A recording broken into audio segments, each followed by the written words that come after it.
1, 2, 3, sí, sí, micrófono número 1, 2, 3, sí, probando micrófono número 1, 1, 2, 3, sí, sí, bueno, 1, 2, 3, 4, 5, 6, 7, sí, sí, micrófono número 1, prueba de audio con micrófono número 1, 1, 2, 3, sí, sí, bueno, 1, 2, 3, sí, sí, bueno, micrófono número 1, 1, 2, 3, sí, sí, sí, bueno, 1, 2, 3, sí, sí, 1, 2, 3, 4, 5, 6, 7, 8, 9, 10, micrófono número 1, 1, 2, 3, sí, sí, probando micrófono número 1 de mano, 1, 2, 3, sí, sí, sí, bueno, 1, 2, 3, 4, 5, 6, sí, sí, micrófono número 1, 1, 2, 3, sí, sí. Okay, this is English interpretation booth. This is English interpretation booth. Test 1, 2, 3, 4, 5, 6, 7, 8, 9, 10. This is English interpretation booth. Test 1, 2, 3, 4, 5, 6, 7, 8, 9, 10. This is English interpretation booth. 23, 24, 25, 26. Sí, sí. 1, 2, 3. Sí, sí, sí. 1, 2, 3, 4, 5, 6. Sí, sí, sí, sí. 1, 2. A. Sí, sí. Micrófono número 1 de mano. Sí. A. 1, 2, 3. Sí. 1, 2, 3, sí, A, sí, sí, A, 1, 2, 3, 7, 8, sí, sí, micrófono número 1 de mano, 1, 2, 3, sí, 1, 2, 3, 4, 5, 6, sí, sí, micrófono número 1 de mano.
Good afternoon.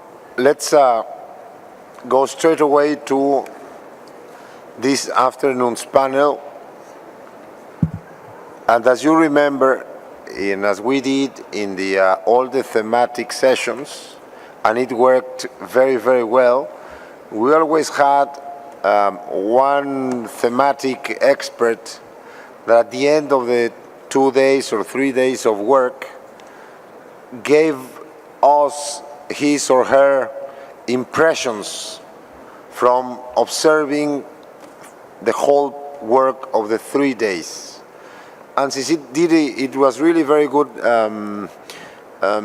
support for both co-facilitators and yourselves. It was always, they always came with very interesting approaches and conclusions. We decided to do it again for this Puerto Vallarta session. So today we are going to have 2 thematic experts, and I will start with Kathleen Newland, who is co-founder of Migration Policy Institute in the US, who is going to give us her views of these 3 last dates. Kathleen, you have the floor. Thank you so much for doing this for us. You have the floor.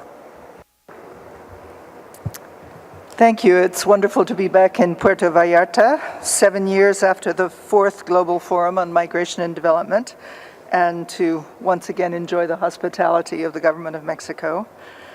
I'd like to thank the co-facilitators and the Secretary General of this conference, Mrs. Louise Arbour, for inviting me to share some thoughts and observations at the end of this very productive 3 days. I've listened closely to the discussions here. I've taken 48 pages of notes in my rather small handwriting. So it's been a very substantive and forward-looking meeting. I've heard much convergence around concepts and some inconsistencies, often from the same speakers. For example, many have said that the Global Compact must be comprehensive and cover all aspects of migration, while also insisting that the Compact should be closely aligned with the 2030 Agenda for Sustainable Development, in which migration has, frankly, quite a limited place. But having followed international discussions of global migration for some 20 years, I've also been struck by how the discussion has changed. It's grown much more sophisticated and much less confrontational. The connection between migration and development is better understood, that development can address some of the drivers of migration, but cannot be understood as an instrument to suppress migration. There's an appreciation that migration is not a problem to be solved, but a normal and productive part of human life. There also seems to be a growing trend to talk about mobility as well as, or even instead of, migration. I'm not sure the difference is well understood, but it is important. Migration is an act. It's something that people do.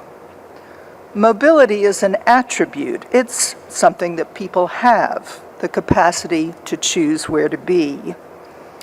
In the conception of the philosopher-economist Amartya Sen, his conception of development as freedom, his conception is of development as freedom, and mobility is a capability that adds to a person's freedom to choose the life she values. In the Sustainable Development Goals, states committed themselves to facilitate safe, orderly, and regular migration. To facilitate means to make easier. That determination is echoed in the New York Declaration, which led states into this process of negotiating a global compact for migration. How can the Global Compact now move forward from the stirring but abstract commitments of the New York Declaration to concrete commitments? The discussions here in Puerto Vallarta have made clear that while states and other stakeholders have a common vision of safe, orderly, and regular migration, they do not have the same priorities and do not want to be bound to a one-size-fits-all path forward. The compact is likely to present a very broad framework, and no country will be able to pursue all its measures evenly at the same time.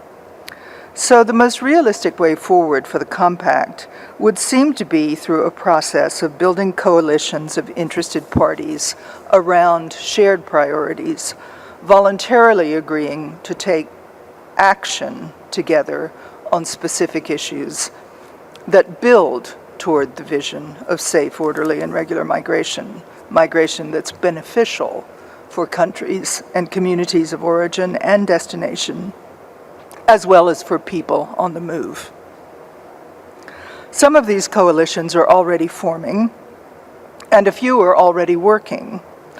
Coalitions may form around issues such as strengthening consular protection for migrants. That's one uncontroversial one that seems to have generated a lot of support. A coalition may form around creating skills partnerships, building capacity for data collection, improving the wages and working conditions of domestic workers. That one's already underway. Or ensuring access to education for migrant students, or achieving at last the long-standing goal of lowering remittance costs. Where will this coalition building take place? I've heard many interventions that recognize the value of the Global Forum on Migration and Development as an informal, state-led but not state-only process, and as a venue where states can get together to identify common interests and agree to work together. Once coalitions are formed, they could be serviced by IOM, as it services most of the regional consultation processes, for example, as well as projects like the Migrants in Countries in Crisis initiative. Making coalition building a more explicit function of the Global Forum would not change its character and is not incompatible with more formal reviews of progress toward the Global Compact, for example, at the high-level dialogues in the UN. It's fortunate that the formal adoption of the Global Compact will coincide in time and in place with the 11th Global Forum on Migration and Development in December in Marrakesh. This provides a great opportunity to start implementing the Global Compact for migration the very next day, or maybe the day before, depending on the sequence of those meetings. If states bring their ideas and commitments to partnership to the GFMD and just get started. The coalition approach, or what some have called mini-multilateralism, is particularly well suited to a global compact. If we think of a compact as a set of mutually reinforcing commitments from diverse actors involving collaborative projects, resources, and policy changes designed to achieve a shared vision. We have our shared vision, articulated both in the 2030 Agenda for Sustainable Development and in the New York Declaration. The vision is safe, orderly, and regular migration. Often the shared vision is the hardest part, but we have that. And the fact that it's articulated in the same words in the major global policy document on development and the major global policy document on migration shows that these two processes are well aligned, as so many of you have called for. The vision of safe, orderly, and regular migration as the basis of the Migration Compact implies a balanced approach to the needs of countries of origin, transit, and destination, and it accommodates the reality that so many countries, like our host here today, are all three. It also has room for the involvement of other stakeholders, as envisioned in the New York Declaration and emphasized by so many interventions over the last 3 days. Each coalition that forms under the auspices of the Global Compact should adopt metrics for tracking progress on its chosen issue and invest in monitoring and real-time evaluation to make sure that they're getting where they want to go. I noticed that many delegates expressed concern about monitoring Global Compact commitments, and some even said there should be no monitoring. I think the Global Compact provides a chance to monitor in a different way from many existing mechanisms. The Global Compact process, follow-up process, should provide monitoring, which is not a mechanism for accountability, but for problem solving. It's not about what states can be held to, but about what they want to do and how partnerships and coalitions can help them achieve their ambitions to improve the lives of migrants and move toward the vision of safe, orderly, and regular migration. Thank you, Mr. Chair. Thank you so much, Kathleen, for your very accurate, important comments. If I may make one of my own after listening to you, probably the only area where I think, or rather, one important area where this whole process has enlightened all of us is that the differences between countries of origin and destination, that line has been substantially blurred by discovering that most of us are in fact everything and experience the phenomenon in a very holistic way. Okay, now thank you so much for your comments and contributions. And now I'll give the floor to Professor Jibril Fall. He is a multidisciplinary and development executive, as well as visiting professor at the London School of Economics. Jibril, you have the floor, and thank you so much for taking this role. Your Excellencies, ladies and gentlemen, thank you for the opportunity to do what effectively is a little bit of retrospection and quite a bit of prospection, looking back to the consultations and looking forward to the negotiations. Given that negotiators are eternally obsessed with wording, I could not help but notice the etymological significance of the theme of the gathering, that is stock-taking. The origins of stock-taking is not in merchandising and inventory control. It is from medieval finance. It is from the practice of money lending. It is from the craft of tally sticks. A piece of wood in medieval times is carved into two spikes. Markings are made on both sides, and they are then torn apart. The longer piece is called a stock, and it is kept by the lender. It is a store of value and a piece of asset. The shorter piece is called a foil. It is a liability, but also a sign of creditworthiness and a sign of trustworthiness. You, the member states, are the stockholders. The migrants are the foil holders. In medieval times, both stock and foil were needed for a loan to be redeemed. Today, as it was ever does, nation states need to give admittance to migrants in order for socio-economic development and human progression itself to occur.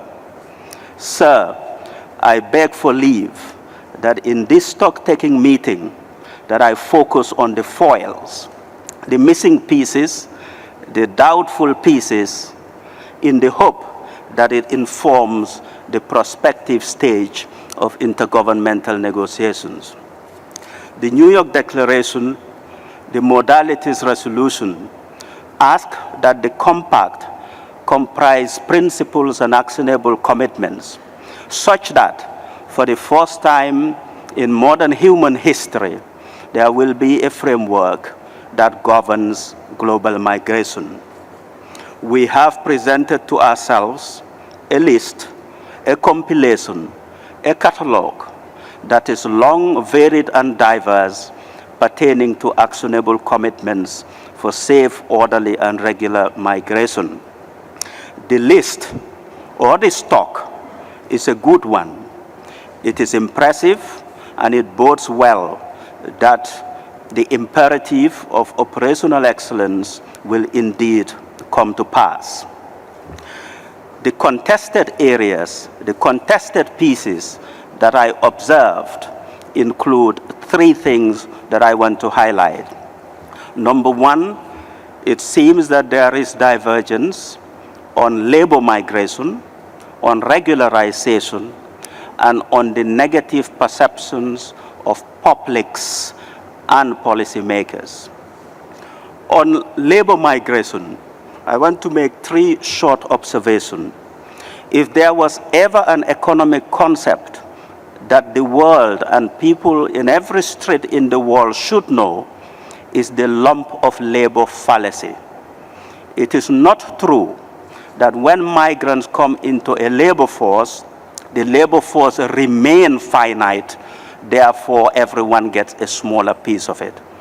That is a fallacy. That is the lump of labor fallacy. When migrants enter a labor market, the cake grows and everyone is better for it.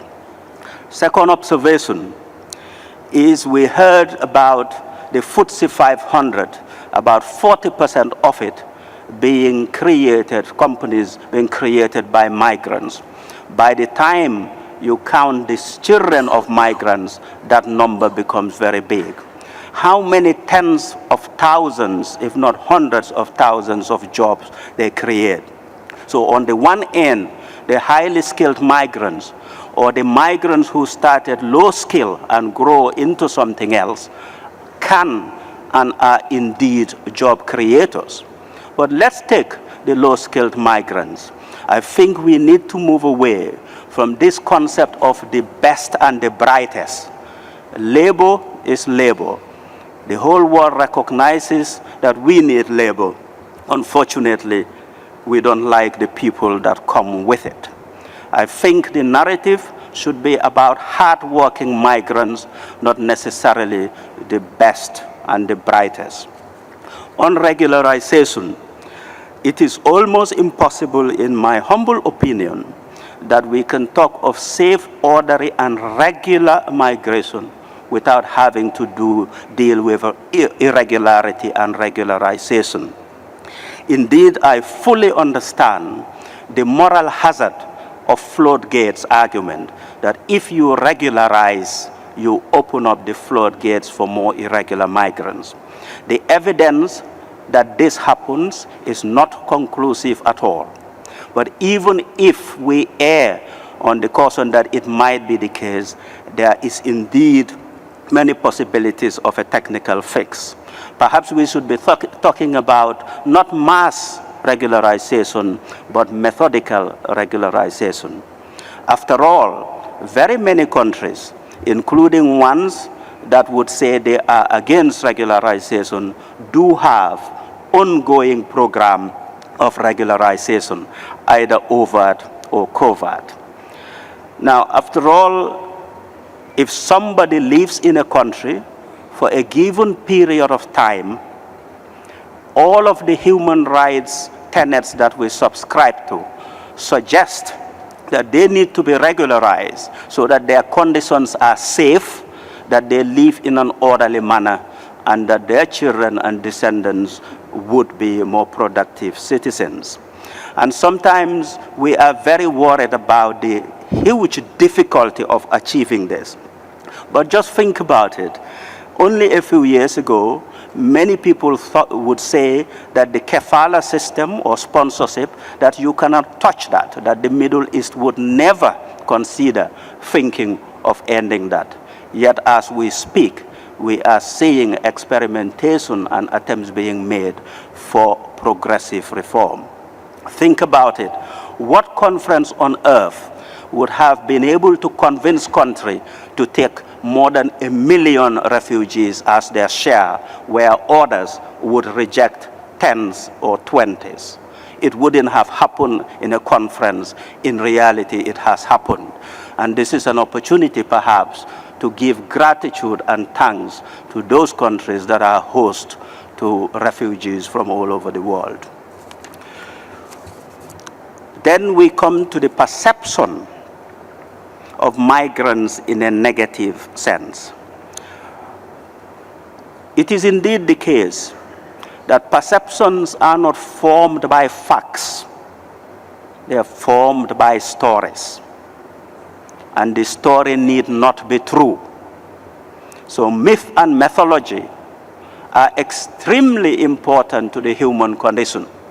This is why we remember works on fiction, yet the textbook that we studied for 5 years at high school, we do not remember it, because stories registered, we are wired that way.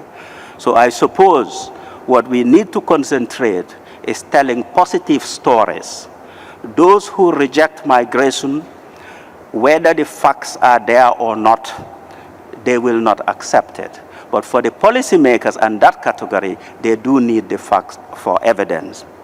It is also worth noting that what the public is interested in is not necessarily in the public interest.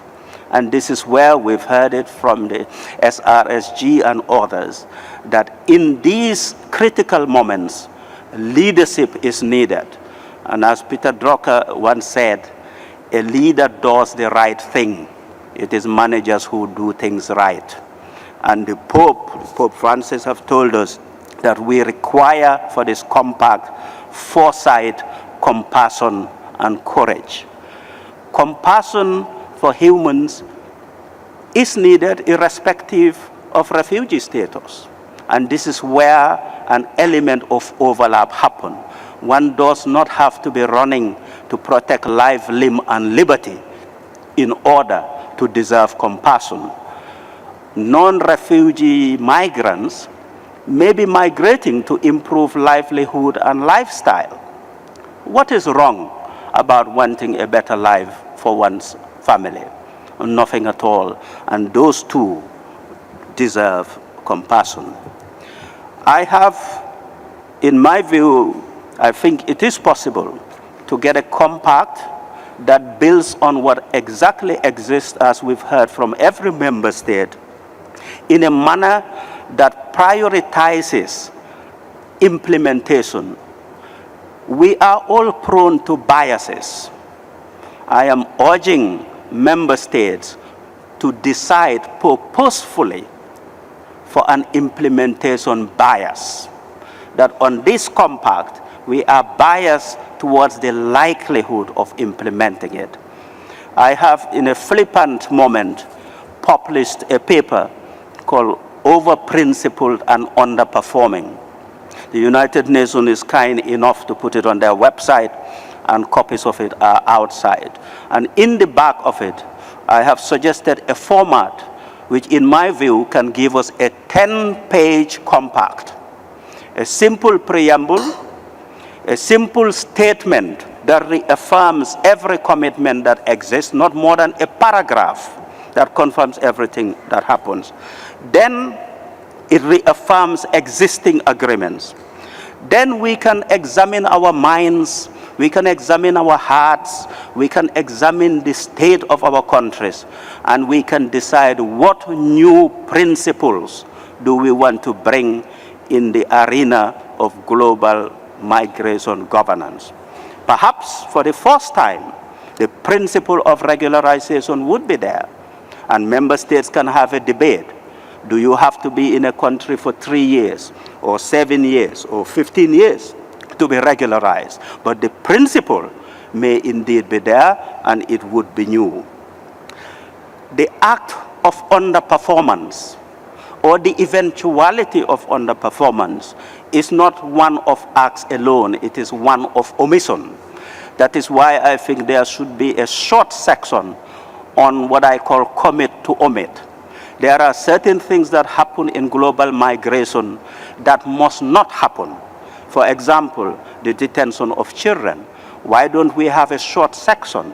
And all of these things that are repugnant to human decency are put in that section, commit to omit. The actionable commitments, I've been very impressed. Not on day one, but on day 2. We had an extremely long and impressive list of actionable commitments. Those can be put as an annex, as actionable options that countries can use based on their resources, their appetite, and their circumstances. I think there should be, in this era of sustainable development goals, a new principle of implementation that we, for a moment, sort of take shame, take umbrage from the fact that we are not good at implementation.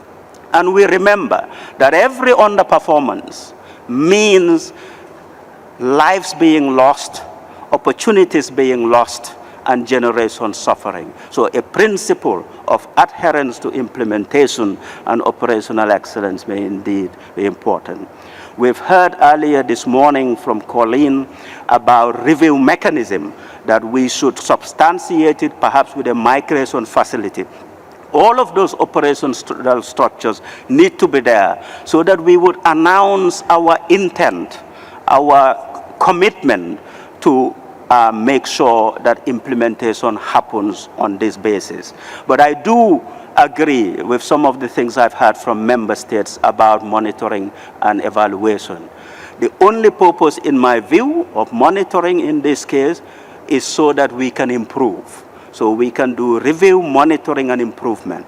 And in terms of the new architecture, perhaps the Global Forum for Migration and Development would be a suitable annual mechanism for member states to discuss, not to name and shame, but to discuss how to improve.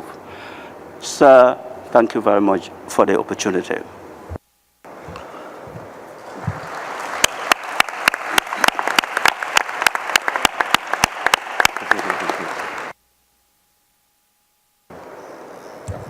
Thank you so much, Jibril, for your comments and all your suggestions for us, all your analysis. Very, very welcome. And now I have the pleasure to give the floor to the Special Representative, Madam Louise Arbour, also for her takeaways of these 3 days, as well as probably some elements on the future report of the ESG. Louise, you have the floor. Thank you. Thank you very much, Ambassador Gomez Camacho. The drive and the commitment towards bringing into being a global compact on safe, orderly, and regular migration, I think, is born of two fundamental dynamics. On the one hand, it is rooted in the many challenges that migration presents: the evolution of the world's demography, stresses in the environment, the legacy of entrenched poverty and chronic conflicts. All of this has contributed to displacement of populations, often in life-threatening or otherwise degrading situations. Often poorly regulated labor markets have attracted migrants, many in irregular situations, to work in unsafe and unfair environments. And public misperceptions of migrants, rooted in apprehension of economic decline, fear of globalization, including identity and cultural concerns, all have contributed to bringing us where we are today.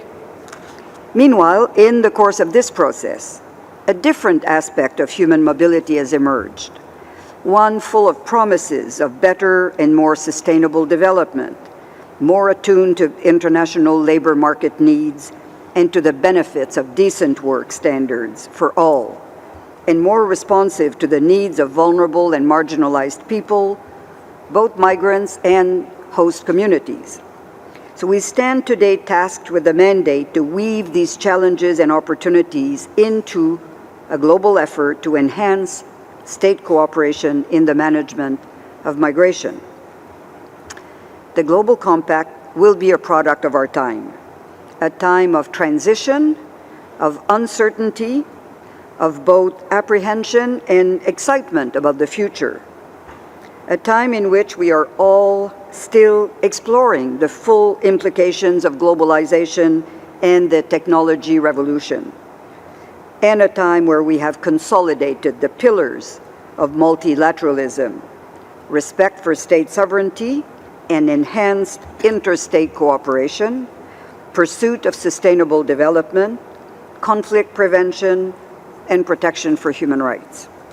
It's in this context that the Secretary General's report, which should be before you probably by mid-January, will seek to contribute to the shaping of the Global Compact on Migration.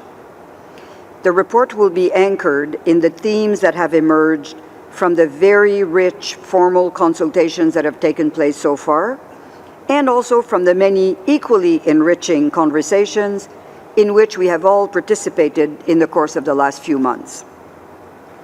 Putting this report together would not have been possible without the inputs that we received from many of you in this room, alongside many others. And in particular, I would like to make special note of the support and contributions made to this endeavor by the International Organization of Migration, and I thank all of you for this. The Secretary General's report will not be a reiteration of statements and commitments made so far. Rather, it will be an articulation of what he views as the opportunities to be, what challenges the Compact should seek to overcome, and a proposal as to a range of solutions or approaches that merit exploration and consideration. Permeating it will be 4 points of emphasis. First, that the Global Compact must be true to its title. It must be global. This means that migration is neither a unique experience, let alone a unique burden on any one state or region. Regardless of any action we might take, migration will continue and it will likely grow. It is an experience of immense significance for the migrants themselves, but also it impacts on the communities from which they come and into which they settle. Second, the Compact must be grounded in a strong cooperative framework. It must be respectful of different perspectives. The particularities of migration do vary considerably from state to state, from region to region, including actually from different regions within a state, and actually from time to time. Cooperation does not require uniformity, quite the opposite. The Compact should facilitate and support regional initiatives that are flexible and responsive to local particularities. And cooperation must work to enhance global security by ensuring the effective control that states must exercise over who enters and stays in their countries and on what terms, while guaranteeing greater protection for all under the rule of law. This is a matter of state security, of public safety, and of individual protection. All these three coexist. Third, the era of implementation clearly has arrived. I believe the Secretary General will encourage implementation of the many commitments that have already been made and will favor initiatives that are expected to produce concrete, measurable results. Many long-standing commitments can be implemented now. For many others, real progress can be made, whether by the entire UN membership or, as it been pointed out by others, by different regional groupings, or in fact other configurations, also mobilizing many non-state actors. And underpinning all these commitments invariably will be our belief in the universality of our human rights and our drive, our communal drive, towards realizing the Sustainable Development Goals. Safe, orderly, and regular migration cannot be reduced exclusively to a question of development and rights, and yet it cannot be realized unless it's grounded in both. And finally, none of this is possible without political leadership. Migration often generates a discourse in which popular perception runs counter to the demands of sound policy making. This requires us to focus on three perspectives. We must make every effort to avoid language which has the effect of dehumanizing those whose interest we seek to protect. We must strive at every turn to base our discourse on facts, not on perception. And we must design policies that are inclusive. The fight against inequality is of equal relevance to migrants and non-migrants alike and must begin with a focus on the most vulnerable. And in this regard, I want to make a special note of gender. Equality and the empowerment of women and the protection of their rights should be core principles of any emerging compact, as should the best interest of children always anchor all decisions affecting them.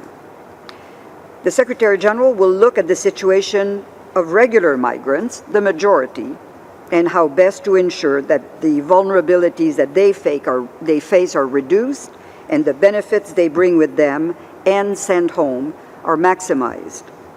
He will look at the situation of irregular migrants and ways to bring them out of the shadows in which they too can face lives of uncertainty and insecurity, and in which their contributions, if regularization is brought forward, can be better acknowledged. He will look at the signature issue of our time, the tragedy of large mixed flows of people on the move, and how to deal with those who are ineligible for international refugee protection, yet for whom humanitarian assistance and long-term solutions are no less urgent. Finally, the Secretary General will reflect on issues of system response, intergovernmental oversight, and global compact follow-up. All three are vital, all are interlinked, and dependent, of course, on the shape and content of the final product. But here too, three things are evident. First, the Secretary General is determined to ensure that the United Nations system is well positioned to respond effectively to any calls by the membership to assist in implementing the Global Compact. As migration finds its better home in the United Nations, we will rededicate ourselves to ensuring that our support for you is the best it can be, that it maximizes all the contributions that the system can bring to bear, that it takes full advantage of the unique migration capacities and expertise of IOM alongside others, and that it focuses squarely on delivering. Second, a corollary of integrating migration better into the United Nations is that member states may wish to reflect on whether, and if so how, current oversight mechanisms are best configured. The Secretary General will offer his support here as needed. And finally, he will stress the point that the Global Compact can only ever be part of a process. As dynamics change in ways both anticipated and likely not always successfully anticipated, there will be a need for you, the member states, to return to this issue over the years, allowing opportunities for adjustments to be made as circumstances dictate. None of this is necessarily easy. We would not be here if it were. But what is certain is that the commitment of all people in this room and many, many others elsewhere to make the Global Compact the best it can be. What is also certain is the unbending commitment of the Secretary General to assist you in this task. And what is certain above all else are the legitimate demands of all migrants that the words of the Universal Declaration of Human Rights apply to them as well to all others. All human beings are born free and equal in dignity and rights. Thank you very much.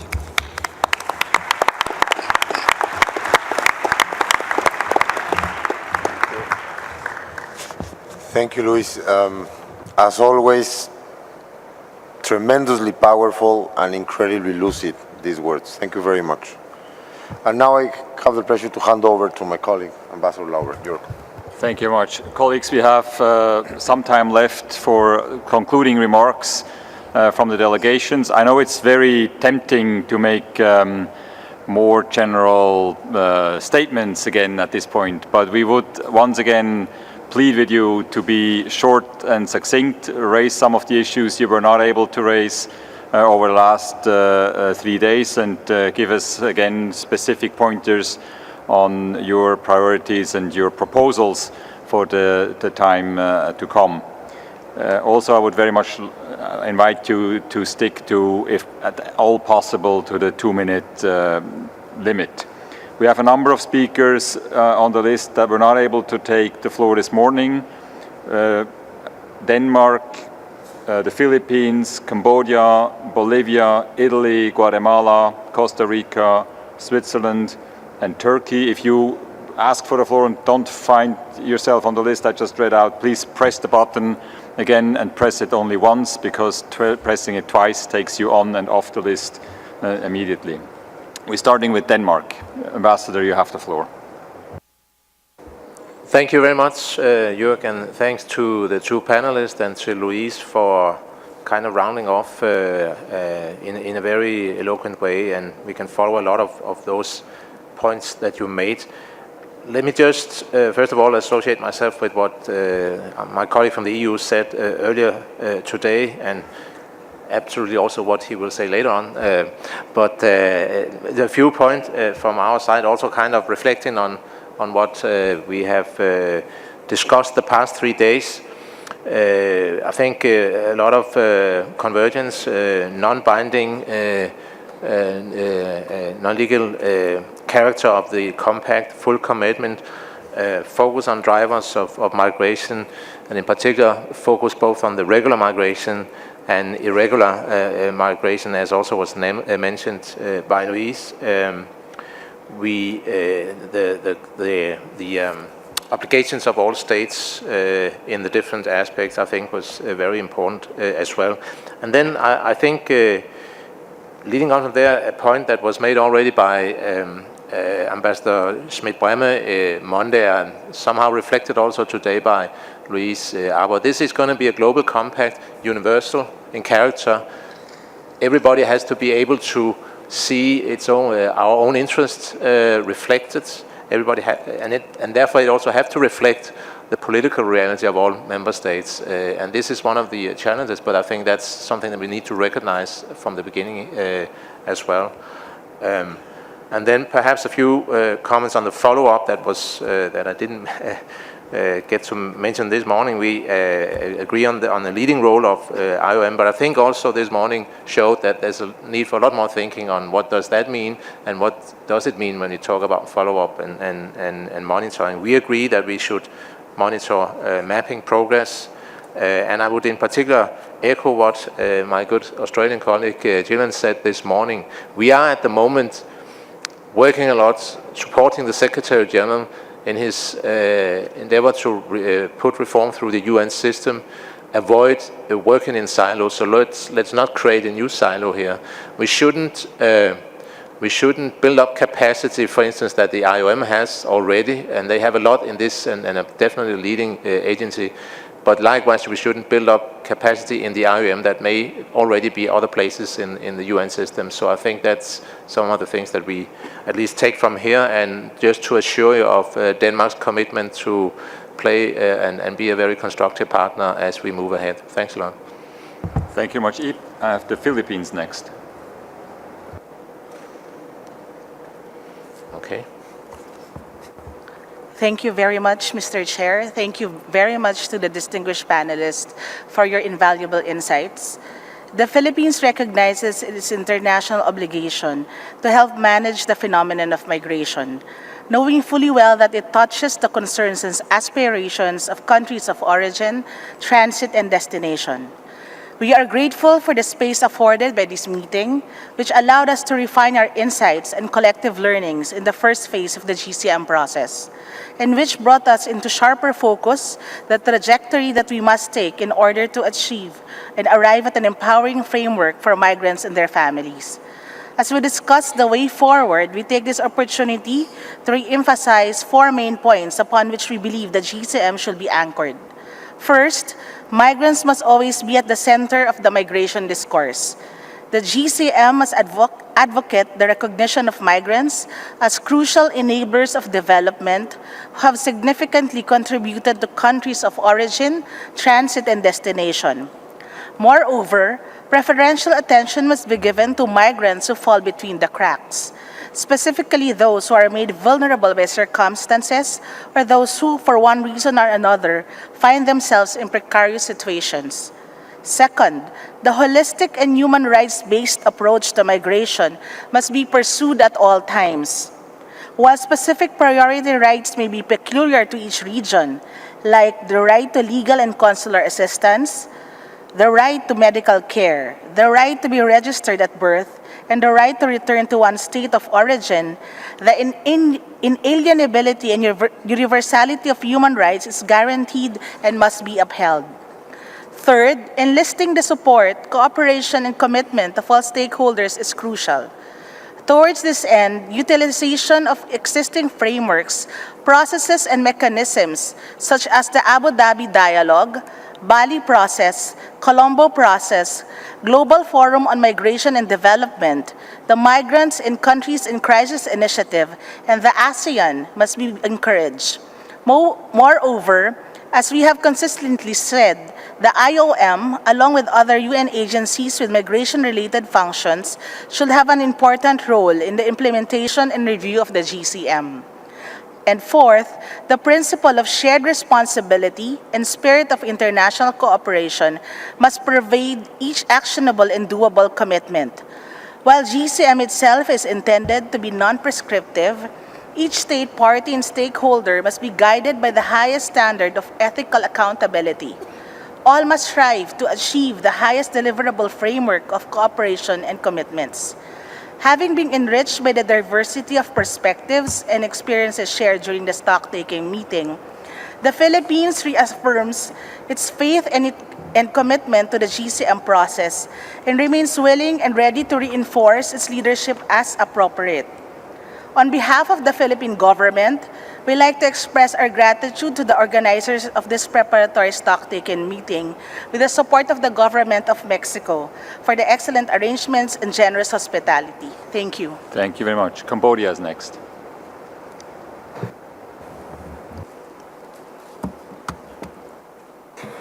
Your Excellencies, co-chairs, and distinguished delegates from over the world, Cambodia recognized the new phenomenon of migration, which play a crucial role for development, and it's become a social, economic, and political issues due to the under-management capacity and its potential impact, which sometimes leads to exploitation, human smuggling and trafficking, and other new forms of modern slavery. We also recognize the challenge of both origin and destination countries, and we support strongly the initiative of developing the Global Compact for Safe, Orderly, and Regular Migration, while no country could manage and solve this issue alone. In this regard, Cambodia would like to reaffirm the commitment to support GCM development and express our concern with some proposed recommendations to be considered for the development of the Global Compact as follows. First, GCM should focus on the roles and fair share of responsibility of the origin, transit, and destination countries, and the regional community to ensure the protection of human rights and interests of labor, migrant, and family within the whole cycle of migration since departure at workplace, return, and reintegration process, with regular and humane kind-based solution, gender responsive, especially among irregular and undocumented migrants, by addressing the specific vulnerability of women and underaging workers and children on the move. Enable them to access to regular and safe channel for migration through bilateral MOUs or agreement for labor supply and protection of with clear work condition contract arrangement with well understanding.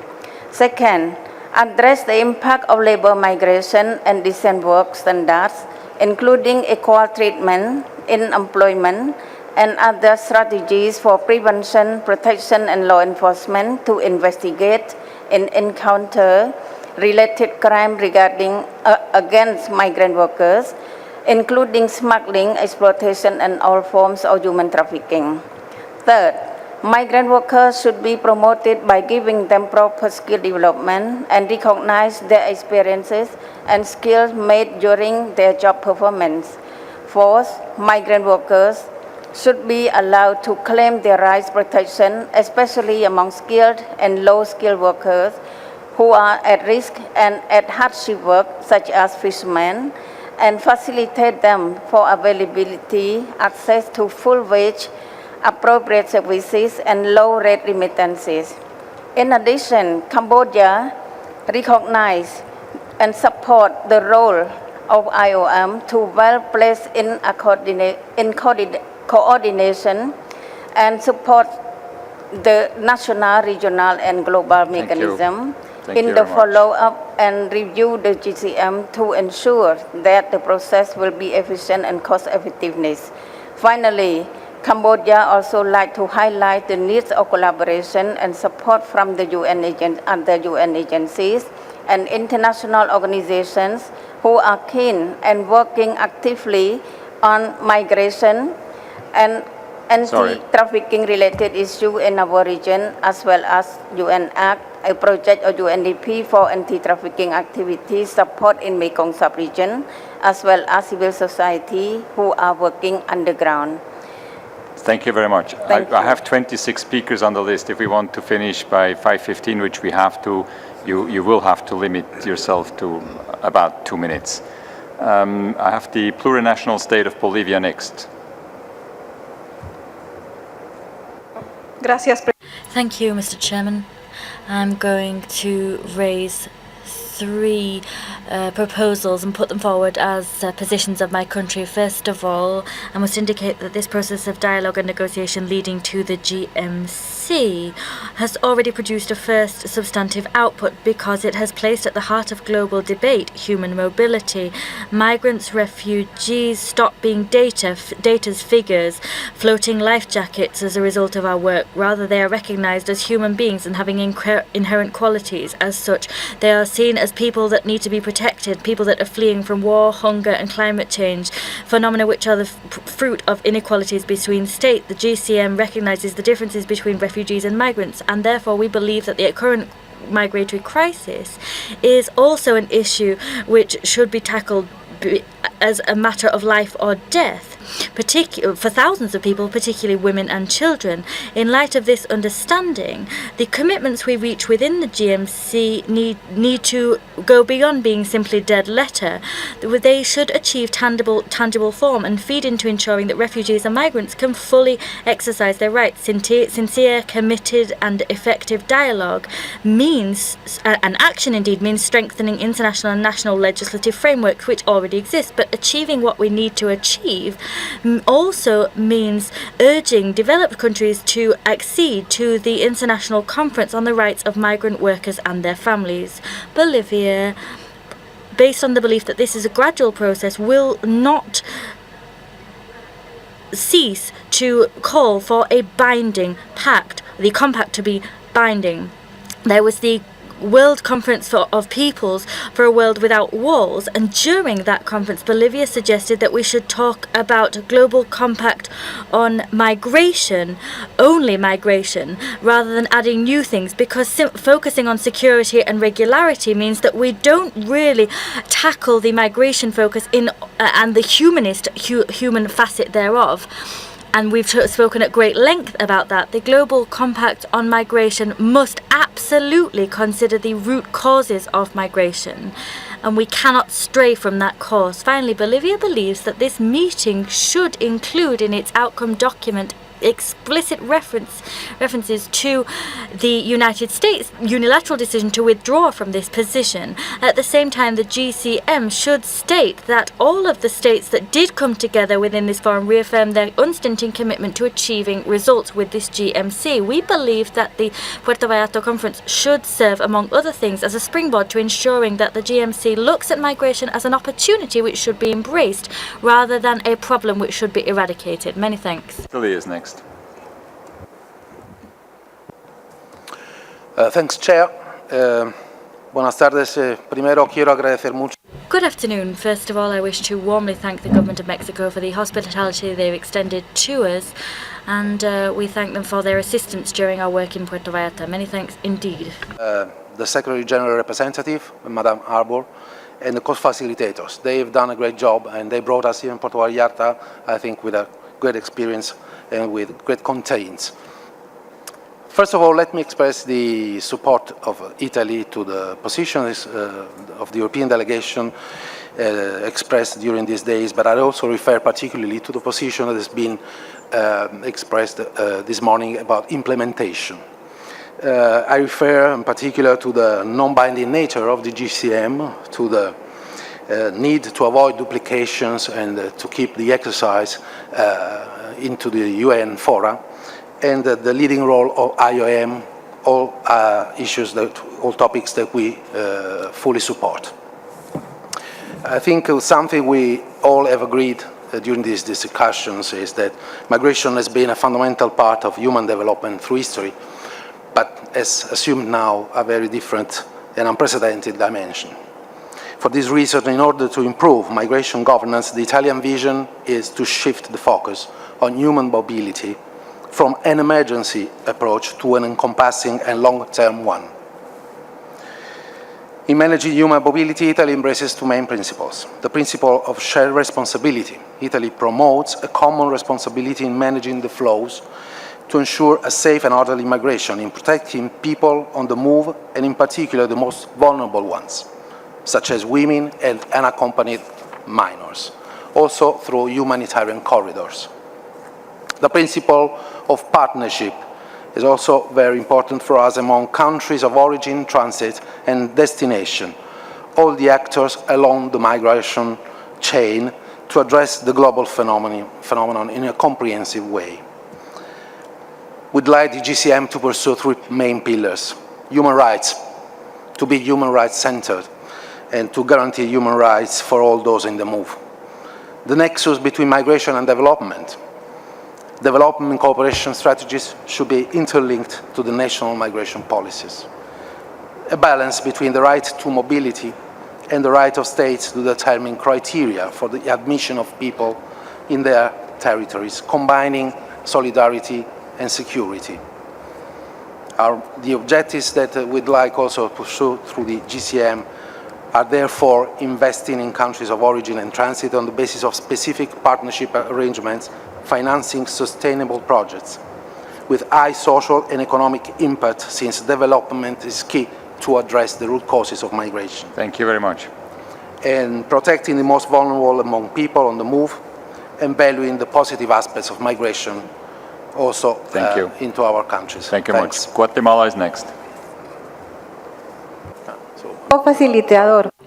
Thank you, Co-Facilitator. Guatemala, as a country of origin, transit, destination and return of various groups of migrants, is committed to the process to develop the global compact on safe, orderly and regular migration. Guatemala believes it is crucial to establish a mechanism for monitoring and review.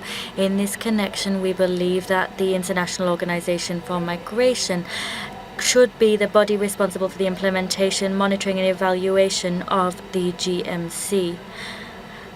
And so that conviction is born of the knowledge they have great experience in governing and strengthening migration governance at all levels.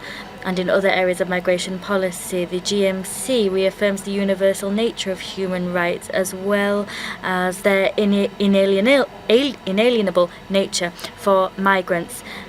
regardless of their migratory status, and the pact indeed should do just that. Migration should be tackled using a human rights-based approach rather than simply looking at migration as a phenomenon of security.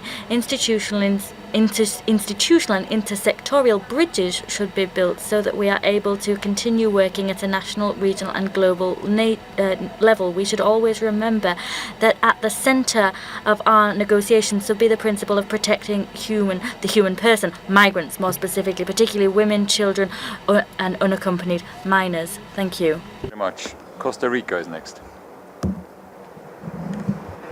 Gracias. Thank you, co-facilitators. 3 important points on Costa Rica's agenda here, and we wish to raise these. First of all, the point pertaining to our vision of the GMC. We see the GMC as a major initiative for making progress on migration governance from a human approach, and that we see it as fitting hand in glove with human development and sustainable development. Therefore, Costa Rica is also already undertaking efforts at a national, regional and bi-regional level to ensure that our action is really in line with the principles enshrined in the GMC. Moreover, we believe that the GMC is underpinned by practical principles and can be upheld in a voluntary fashion and effectively indeed. We wish to make a recommendation. We wish to perhaps consider creating fora in which benefits can be looked at, benefits that the GMC leads to in pertaining to welcoming and integrating immigrants and fighting against the trafficking of migrants. And these fora would allow civil society to come together also and measure the benefits that the GMC is producing, benefits for the most important people in all of this process, and that they are migrant persons. Our next point would regard our vision of the major challenges, the most major challenge facing us. Well, that would be the challenge of moving towards a concept of shared responsibility, or rather moving away from that and ensuring there's proper action at a national and binational level which will really protect people as they cross our borders. To conclude, we wish to state that Costa Rica acknowledges the valuable work undertaken by the IOM. It provides technical support for our work. Thank you. Thank you very much. Switzerland is next.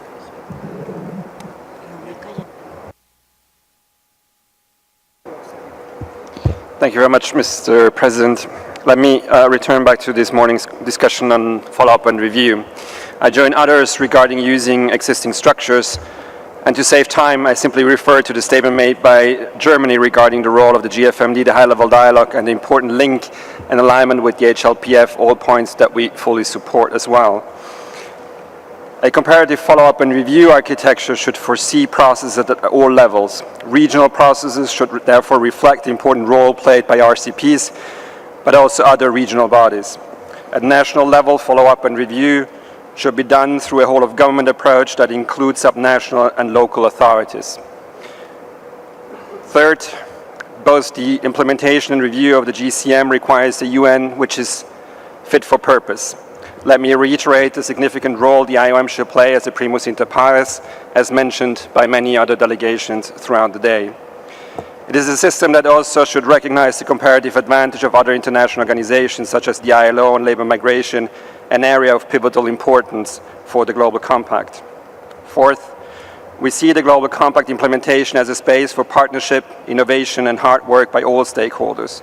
This is in line with our commitment towards multi-stakeholder alliances as anchored in the New York Declaration, and it can follow very well the principle of mini-multilateralism as suggested in the Sutherland Report. Fifth and last point, moving forward with the implementation, the follow-up and review of the Global Compact, we should continue allowing for the necessary interactions with all stakeholders, with the private sector, civil society, trade unions, diaspora organizations, migrants organizations. They are our partners, they are with us in the option to move forward on the Global Compact, and we should include them at every step of the way. Let me conclude, since this is the concluding session, by thanking the government of Mexico and the people of Jalisco for the hospitality. Puerto Vallarta has provided the needed additional knowledge and common understanding, as well as the motivation, commitment, and energy to move forward. Moving forward towards an ambitious, human rights-based and gender-sensitive global compact rooted in the 2030 Agenda for Sustainable Development. Thank you very much. Thank you. Turkey is next.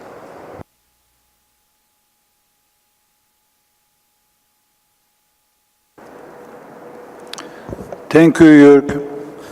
Turkey appreciates the work of the co-facilitators and the Secretary General of the conference, Ms. Harbour, in ably steering the process on the Global Compact. We thank the government of Mexico for its generosity in hosting this meeting. As we conclude an important milestone, I would like to underline the following points to complement the position of Turkey in the phase 1 and 2 of the process to adopt the GCM. First, GCM provides the international community with the opportunity to create a more coherent, comprehensive, and better coordinated approach to migration. It can also act as a springboard for strengthening international cooperation among all stakeholders. Through recognizing the strong link between migration and development, GCM should equip the international community with practical implementation tools in harnessing the potential of migrants to contribute to the development efforts as part of the 2030 Agenda. Second, GCM should underpin the basic premise that the dignity and well-being of migrants depend on international responsibility sharing and cooperation among all stakeholders.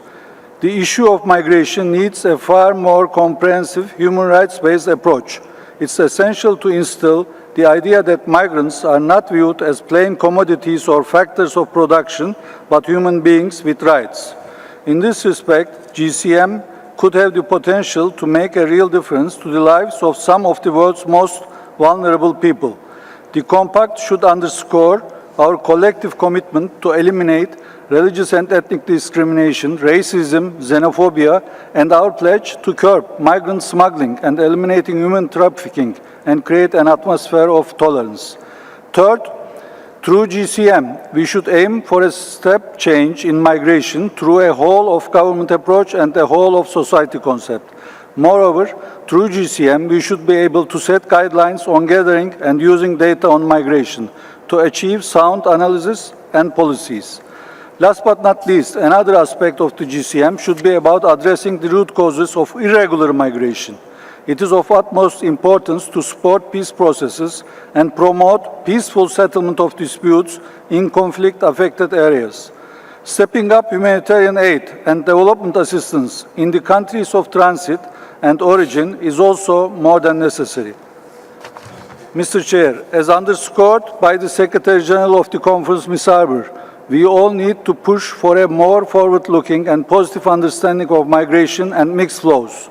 Protecting the human rights, dignity, and well-being of migrants is directly linked with their capacity to take active part in economic and social life that they newly embarked upon. Unfortunately, in an age of uncertainty, we see a rising trend of discrimination of all sorts, xenophobic nationalism and racism. We observe that migrants and refugees become scapegoats. In the upcoming phase, we should be aware that the anti-migrant rhetoric and acts present a huge challenge to democracies everywhere. Fear and rejection of migrants and refugees are precisely the wrong answer to security threats. This is not a time for creating new fortresses around our borders and isolating ourselves from a global discussion. It is time for strong multilateral action within the UN framework, and IOM should play a leading role in the follow-up. Thank you. In view of the above, Turkey stands ready to continue its constructive engagement in the upcoming negotiations to reach a global compact for safe, orderly, and regular migration. Thank you. Thank you very much, Feridun. The next speaker is the representative of UNDP.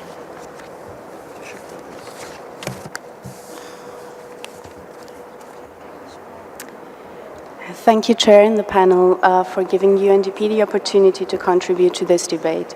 UNDP intervenes also on behalf of many of the Global Migration Group, in particular the FAO, UNFPA, UNIDO, UN Women, and WHO. that collectively stand ready, according to their individual mandates, to support the intergovernmental processes and follow-up of the implementation of the Global Compact for Migration. The 2030 Agenda provides a common basis for us to come together around new and integrated approaches. The SDGs, to which we all have committed, represent a universal, comprehensive framework that enable us to jointly tackle the drivers of migration and to ensure that no one is left behind. The critical focus on the furthest behind, which includes migrants and the host community, must remain our priority.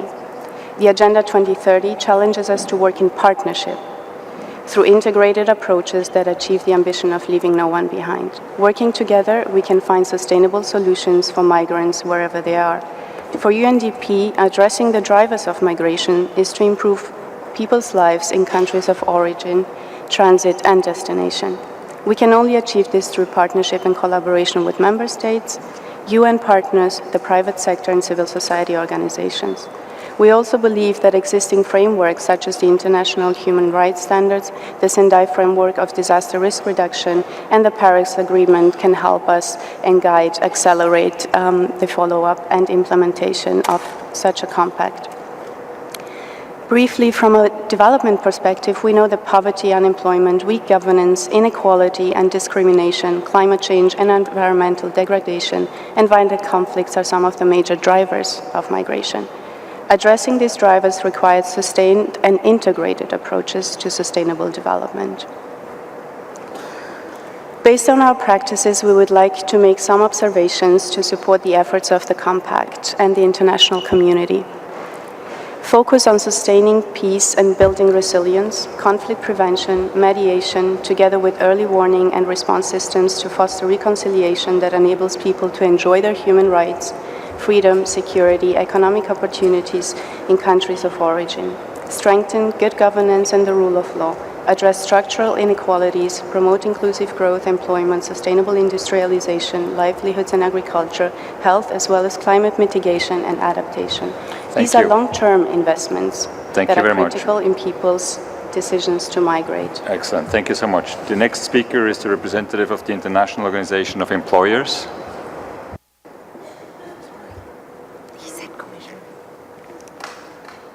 What do you want? You want me to just hit the microphone?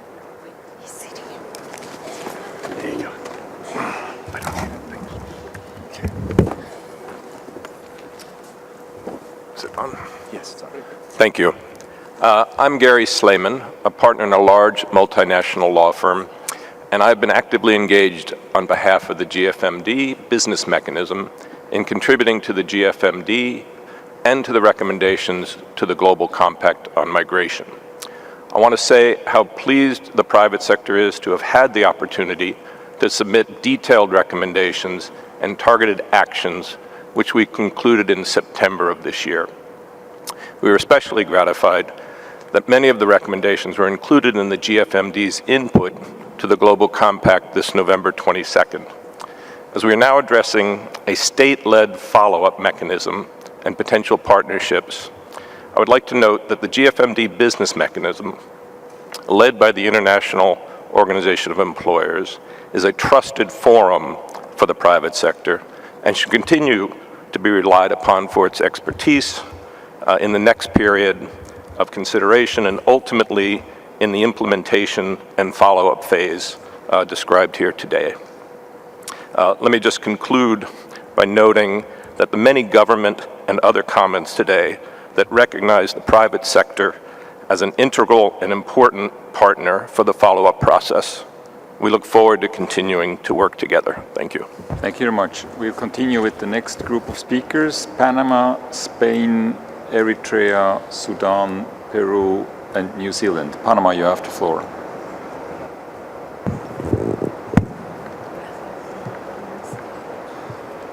Microphone for Panama.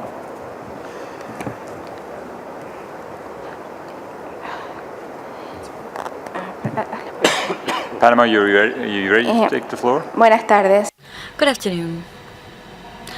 Panama believes it is important to ensure that the GMC does not simply express its goals, but rather that it is sufficiently dynamic to ultimately reflect these goals in practice, to ensure that goals can be given tangible form and upheld in practice. The GMC should not create new structures, rather it should best use those that already exist in order to avoid the duplication of efforts and incurring costs and wasting time. Time and money are things that the migrants waiting for answers for their needs to be met don't have. We believe it is crucially important to consolidate the work of the IOM, just as it is to bolster regional efforts. Given the very nature of migration as a phenomenon, cooperation with other states, bodies, and civil society is of utmost importance. There should be the exchange of resources, capacities, and the exchange of experience and knowledge, because this would ultimately bolster all attempts to obtain tangible results. To conclude, we believe it pivotal to establish mechanisms which allow results of implementation to be evaluated and measured so that we can ultimately have reliable data which will make it possible to measure the effectiveness of the GMC. Thank you. Spain is next. Many thanks, co-facilitator. We began our meetings 2 days ago talking about the progress that we had made along the path of properly understanding migration. It had gone from being a problem that needed to be eradicated to an issue which simply needed to be managed. We've also managed to acknowledge the differences which continue to remain between us as we move along this path to a better understanding of migration. We believe that the primary goal of the GMC should be to consolidate the change in paradigm that we've already seen and to continue this paradigm change so that we can view migration in the medium and long term. The GMC should be ambitious, realistic, and sustainable, both in terms of its content and the mechanism of monitoring which is attached thereto. The content of the GMC should be balanced.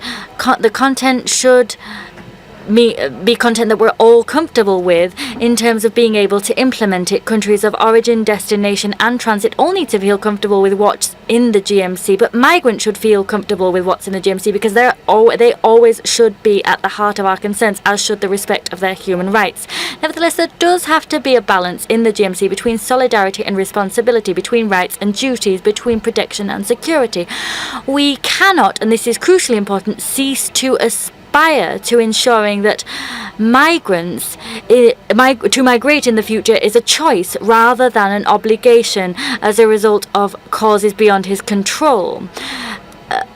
We know that the time will come where this is achieved, but it's a medium and long-term goal, and in the meantime we need to ensure migration is increasingly safe for the migrant concerned and for the states concerned. Secondly, ambition and realism are crucial, and this ties in with the evaluation mechanism for the GMC. As was said this morning, we believe that we do not need to create new instruments or be either institutional or financial in nature for measuring the pact. Rather, we believe that the GMC should be not legally binding. Therefore, the most pressing need is to ensure that we are effective in our work. We need to be ultimately results-based in our work rather than creating new bureaucratic mechanisms which weigh us down and stop us from strengthening our capacities to pursue our goals in a real, tangible fashion. Now, what we need to also do is ensure that the IOM plays a lead role in implementation without prejudice to the fact that we do need to ensure coordination between other agencies within the UN family. And of course, the IOM's lead role should not work to the detriment of the GFMD. We believe they should also feed into the process. We wish to conclude by congratulating and thanking Mexico for once again demonstrating how hospitable it is as a nation. Thank you. Eritrea is next, please. Thank you, co-facilitators. At the outset, I want to seize this opportunity to thank the government of Mexico for the excellent organization and warm hospitality. The Global Compact on Migration provided the international community with a historic opportunity to better govern migration, save lives, and manage human mobility to the benefit of migrants, countries of origin and destination. As we embark on the intergovernmental process, we would like to highlight 3 points. First, the vantage point for the global compact on migration needs to be anchored on the fact that human mobility is a development opportunity, not a security challenge. A critical outcome for Eritrea from the GCM is a practical, innovative commitment with clear deliverables with regard to enhancing contribution of migrants and diaspora communities in the development of their countries of origin. It should enable developing countries to unleash the potentials of their diaspora community by eliminating political, financial, infrastructural, and administrative barriers. Second, the intergovernmental negotiations needs to be anchored on facts. This is critical because often the discourse on migration is based on perceptions, inaccurate data that perpetuates negative narrations, misunderstanding, and outlandish exaggeration. The 6 informal thematic discussions, the regional consultations this stock-taking meeting have provided us with a better understanding about the complexities of the phenomenon. Third, drivers of migration, the challenges, opportunities of migrants in transit and countries of destination varies. The intergovernmental negotiation needs to be mindful of these differences on various regions and migratory corridors. Fourth and finally, a strong follow-up mechanism would be critical for a global compact on migration to be meaningful. As a natural human phenomena, migration has historically played a pivotal role in shaping our world and will continue in the future. The GCM is not about more migration or curbing migration. It is about better managing a natural phenomena. Interestingly, countries who advocate for an open cross-border movements of culture, information, goods and services in the name of globalization and liberalization continues to view human movement as undesirable and threatening phenomena. We hope that the GCM will enable for a better understanding and appreciation of migration. I thank you, and I wish to assure you of Eritrea's contribution during this process. Thank you very much. Thank you. Sudan is next.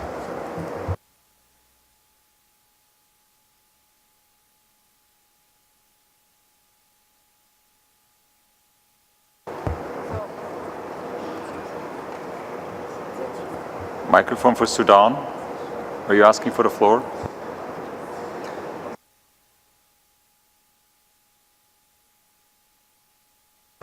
We go to Peru. Peru, you have the floor. I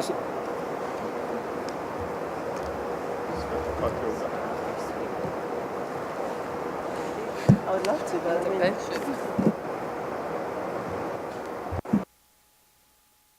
think it's... There's something wrong with the microphone.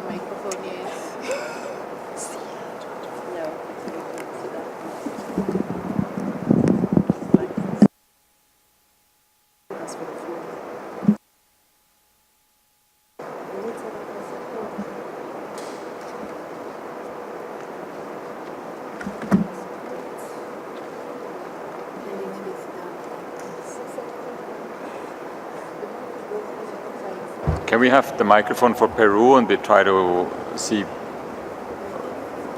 how we can give the floor to Sudan? I can't really see, that's everyone. Aló. Gracias. Thank you to the co-facilitators. First of all, Peru wishes to congratulate and thank Mexico and the United Nations for organizing this event. We wish to hail the presence of all states, organizations, civil society organizations for their commitment as we engage in a candid negotiation process which will lead to a global milestone. I, a short while ago, heard the representative of Eritrea talk about tackling the various facets of migration.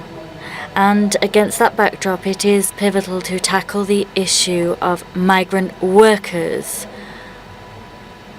Indeed, that has been said by many delegations, and the same attention needs to be given to this phenomenon as that which we have given to economic or financial resources or commodities as a community.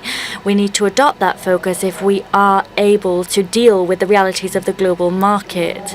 Against that backdrop, within what's established in the New York Declaration, particularly in Section 17, we talk there about safe, orderly and regular and responsible migration. That last word, responsible, or that last concept, is a concept which was clearly expressed and referred to by the delegate of Italy, and we fully agree with what he said, that it is important to be responsible and distribute responsibilities when it comes to managing the phenomenon of migration.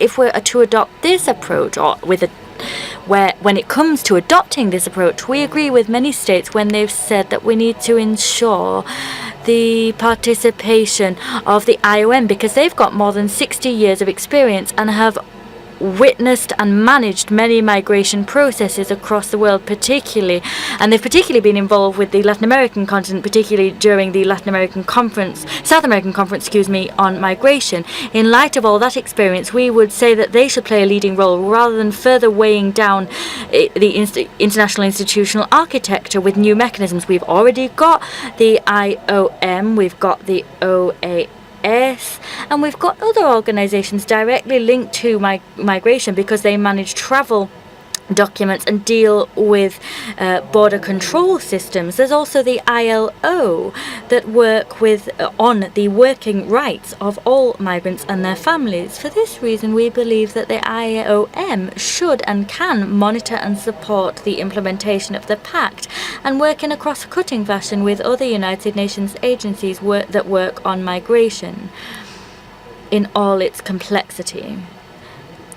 And they should work in line with their mandates. We believe that we should harness the good experience that's been harvested within Latin America, particularly within Mercosur, and where Peru is concerned, we've adopted the national migration policy, and it is an obligatory public policy which needs to be honoured by all state bodies. Thank you. I'm sorry, I still have to, somehow the speakers list is not getting smaller, but the time is running at the same time. We have New Zealand next, please. Kia ora koutou. First of all, I'd like to thank our host this week, Mexico, as well as the co-facilitators and everyone that has contributed to this stock-taking meeting. New Zealand supports the inclusion of commitments within the Global Compact that promote both the positive aspects of migration and address the negative drivers and consequences. The commitments should be actionable, and they should strengthen international cooperation, the sharing of best practice, and capacity development. In particular, the Compact should include the following commitments. First, the Compact should uphold the human rights of all migrants through whole-of-government approaches to prevent migrant exploitation and ensure fair access to justice. Second, the Compact should encourage national support for integration and settlement of migrants. Third, the Compact should encourage national frameworks to combat human trafficking and people smuggling, including voluntary regional policy dialogues such as the Bali process. The Compact should encourage states to open, diversify and advertise legal pathways for migrants, particularly policies that encourage triple wins for individuals, origin and destination countries, such as circular labour mobility. And it should also accelerate progress towards already agreed remittance cost targets of 3 to 5% using practical tools. Finally, in terms of implementation, the Compact should recognise that small island developing states may have different capacities to implement any reporting and follow-up requirements. Migration is an historic and complex challenge that is not about anonymous flows of people, but concerns the real lives and hopes of individual human beings and their families.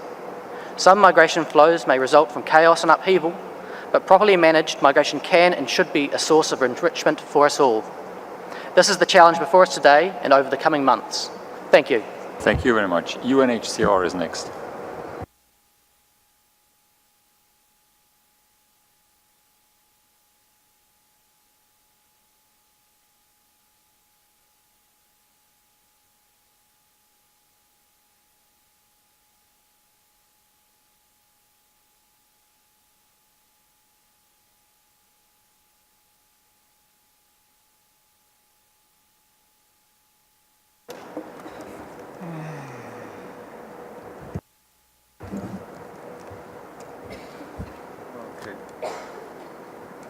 Is it because you are on?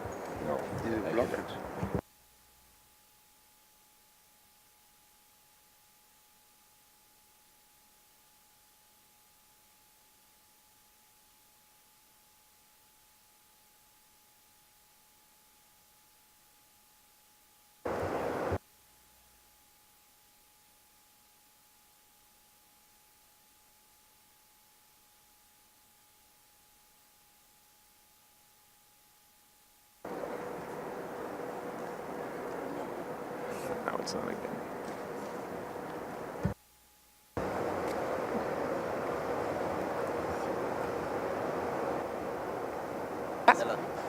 Can you get the microphone back there, or if else we're going to move on?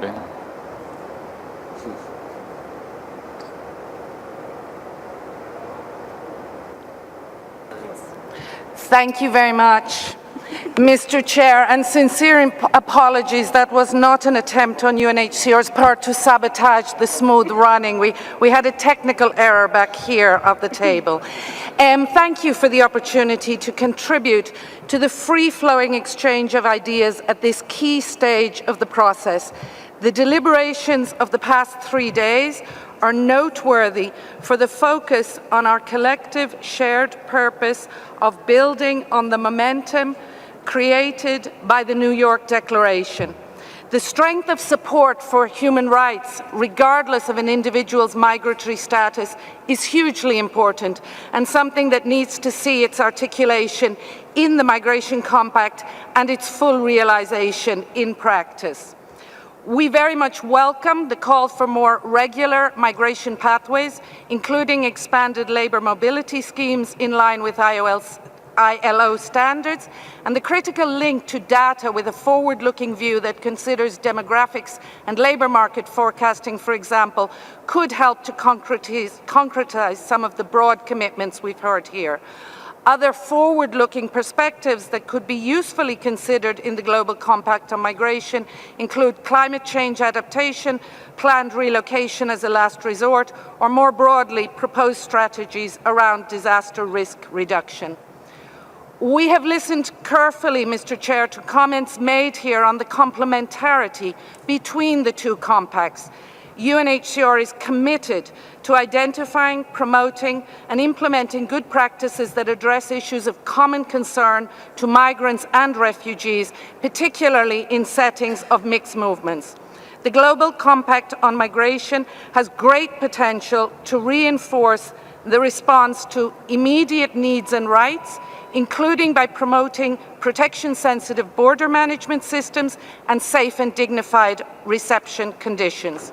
We underscore, however, the importance of acknowledging a distinction between migrants, including those in vulnerable situations, and persons in need of international protection, in our collective efforts to ensure the most effective use of both migration and asylum regimes in response to their plight.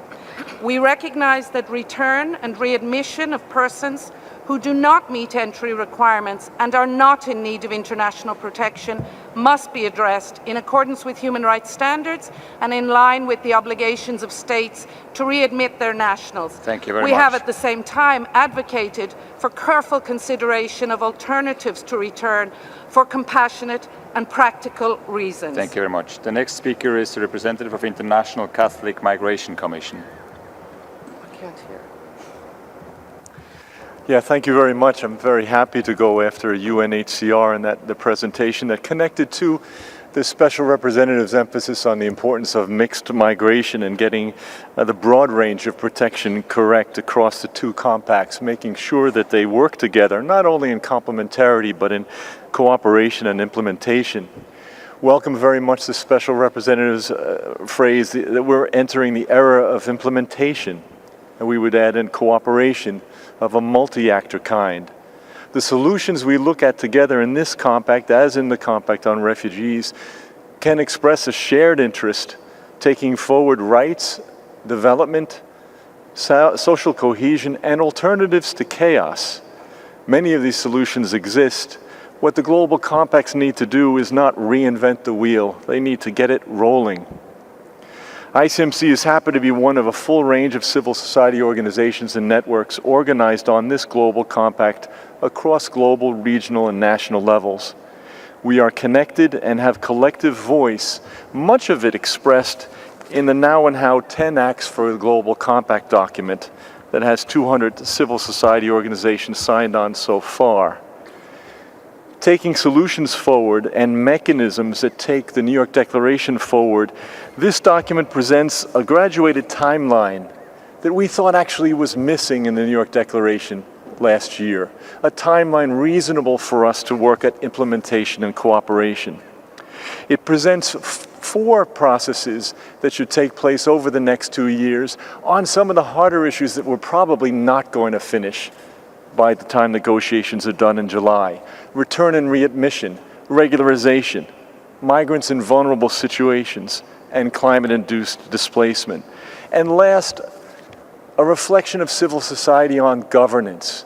First, getting migration and IOM fully integrated in the UN system, and second, reasonably planning for the possibility that this compact will succeed by building a transition period of 2 years where the special representative will work with IOM and also UNHCR, ILO, OHCHR, and UNODC. Thank so you we very much. move forward. Thank you very much, John. The next speakers is Ethiopia, then the European Union, Holy See, Egypt, and India. Ethiopia, you have the floor. Ethiopia, yes. Okay. Thank you. Thank you, Chair. Let me join my colleagues in thanking the presenters for their thought-provoking presentation. We would like in particular to mention the powerful message by Mr. Jibril Fall on the burden of countries who are hosting large refugee. And I believe the idea of and the principle of responsibility sharing would be one of the takeaways of this meeting. Having that in mind, let me reiterate some of the wish list we wish to have on the GCM. The first one is we want the Global Compact to be labor responsive, and we aspire, we wish the GCM to aspire to reinforce existing platforms where origin and destination countries work towards labor demand-driven labor migration. As such, we want the GCM to create a global platform for skills identification, skills development, and recognition. Third, to better enforce migrants' rights, the GCM should include capacity building to origin countries in labor inspection, consular, and victim support, and enhance the role of civil society migrant workers, especially who are those engaged in advocacy and observance of rights of migrant workers. For the GCM should emphasize also circular migration of highly skilled labor to help origin countries spur transformational growth in their own national development plans. On leveraging diaspora contribution, we believe that the focus given to remittances, economic remittances, should be balanced by social remittances in skill and know-how transfer, and as such, the GCM should aspire to fill the gaps in diaspora mapping, data collection, and evidence-based policy making. On economic remittances, commitments should go beyond transfer costs and include giving opportunities for households to channel remittances for investment and poverty reduction schemes. 7, in relation to fighting smuggling and trafficking, we want a stricter regulation of private employment agencies, especially those engaged in disguised form of smuggling. This has been a challenge in our case. And also, capacity building should be an important aspect of it. Thank you very much. In fighting irregular migration, we want the GCM to address drivers of migration, especially youth unemployment and expanding legal pathways. And finally, last point about return, we want the compact to end mass deportation and expulsions, which are undignified and burdensome to origin countries. Thank you very much. And finally, we would like to thank the government of Mexico for the warm hospitality accorded to our delegation. Thank you. Thank you so much. European Union is next. Thank you, Chair. We're encouraged by the wide participation and the strong engagement shown by all people present in this meeting from all regions, and we're looking forward to working with all partners towards a solid and successful global compact on migration. A starting point in that work must be the recognition that migration is about people. It's part of what people do is part of humankind's past and future. So we must take a people-centered approach to our work, highlighting the benefits and opportunities that migration can offer, and also addressing the needs of migrants in vulnerable situations. Throughout, the protection and promotion of the rights of migrants, of all migrants, in particular women and children, must underpin our actions. Beyond the individuals, migration can provide opportunities for the countries of origin, transit and destination, but only if it is safe, orderly and regular. Migration should be a choice, not an obligation. We need to address the drivers of migration, whether they are conflict, climate change, lack of inclusion in a rule of law society, or lack of opportunities. Whatever drives it, we must invest in the development of opportunities, particularly for youth. We should build our actions on solidarity and shared responsibility. We need to work together to expand and strengthen the frameworks for regular migration, but also address the challenges of irregular migration, which otherwise undermines our efforts to build a facilitating environment. In that respect, it's particularly important to redouble the efforts to fight trafficking in human beings and migrant smuggling, and to promote cooperation on good border management. We equally want to underline the responsibility of every state to ensure the well-being of their own nationals, wherever they are. This includes effective cooperation and facilitation of returns of those who find themselves in an irregular and unsustainable situation outside their own country, accompanied, as appropriate, by targeted reintegration assistance. Thank you very much. Just a few more words, sorry, Chair. In a broader context, we should work together to counter false expectations or xenophobic misperceptions with strong communication strategies and awareness raising that can help inform choices to be made. I'd like to thank you, the co-facilitators, for the solid preparation and firm guidance throughout these interactive discussions, which have helped us take the process forward. Also, a word of appreciation, of course, to SRSG, Louise Arbour. And my very last words of thanks go to the government of Mexico and the authorities of the state of Jalisco for the warm welcome and excellent arrangements for this meeting. Thank you very much. Holy See is next. Mr. Co-Facilitator, an adequate framework in international response must include short, medium, and long-term approaches to migration management. These approaches must acknowledge both the right to migrate and the sovereign right of the states to protect their borders and set migration policy in full respect for the human rights of migrants, regardless of their migration status. Short-term approaches in migration management invariably include answering the immediate and basic needs of migrants, respecting international humanitarian law, human rights, and the rule of law. Medium-term approaches recognize that migration is a right and responds to the innate desire of every human being for happiness, greater opportunities, and a better life. They include, among others, the adoption of policies that would increase regular pathways for migration and seek creative, durable solutions for forced migrations. In the long term, and lastly, an adequate framework for safe, orderly, and regular migration must first and foremost respect the prior right of all to remain in their countries in peace and security.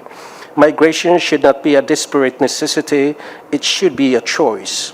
To make migration a choice and not a necessity, states must commit themselves to a long-term approach to peace and security through preventing and ending armed conflicts and violence, investing in jobs, education, health, and services that will allow people to remain in their homeland without being constrained to flee or leave.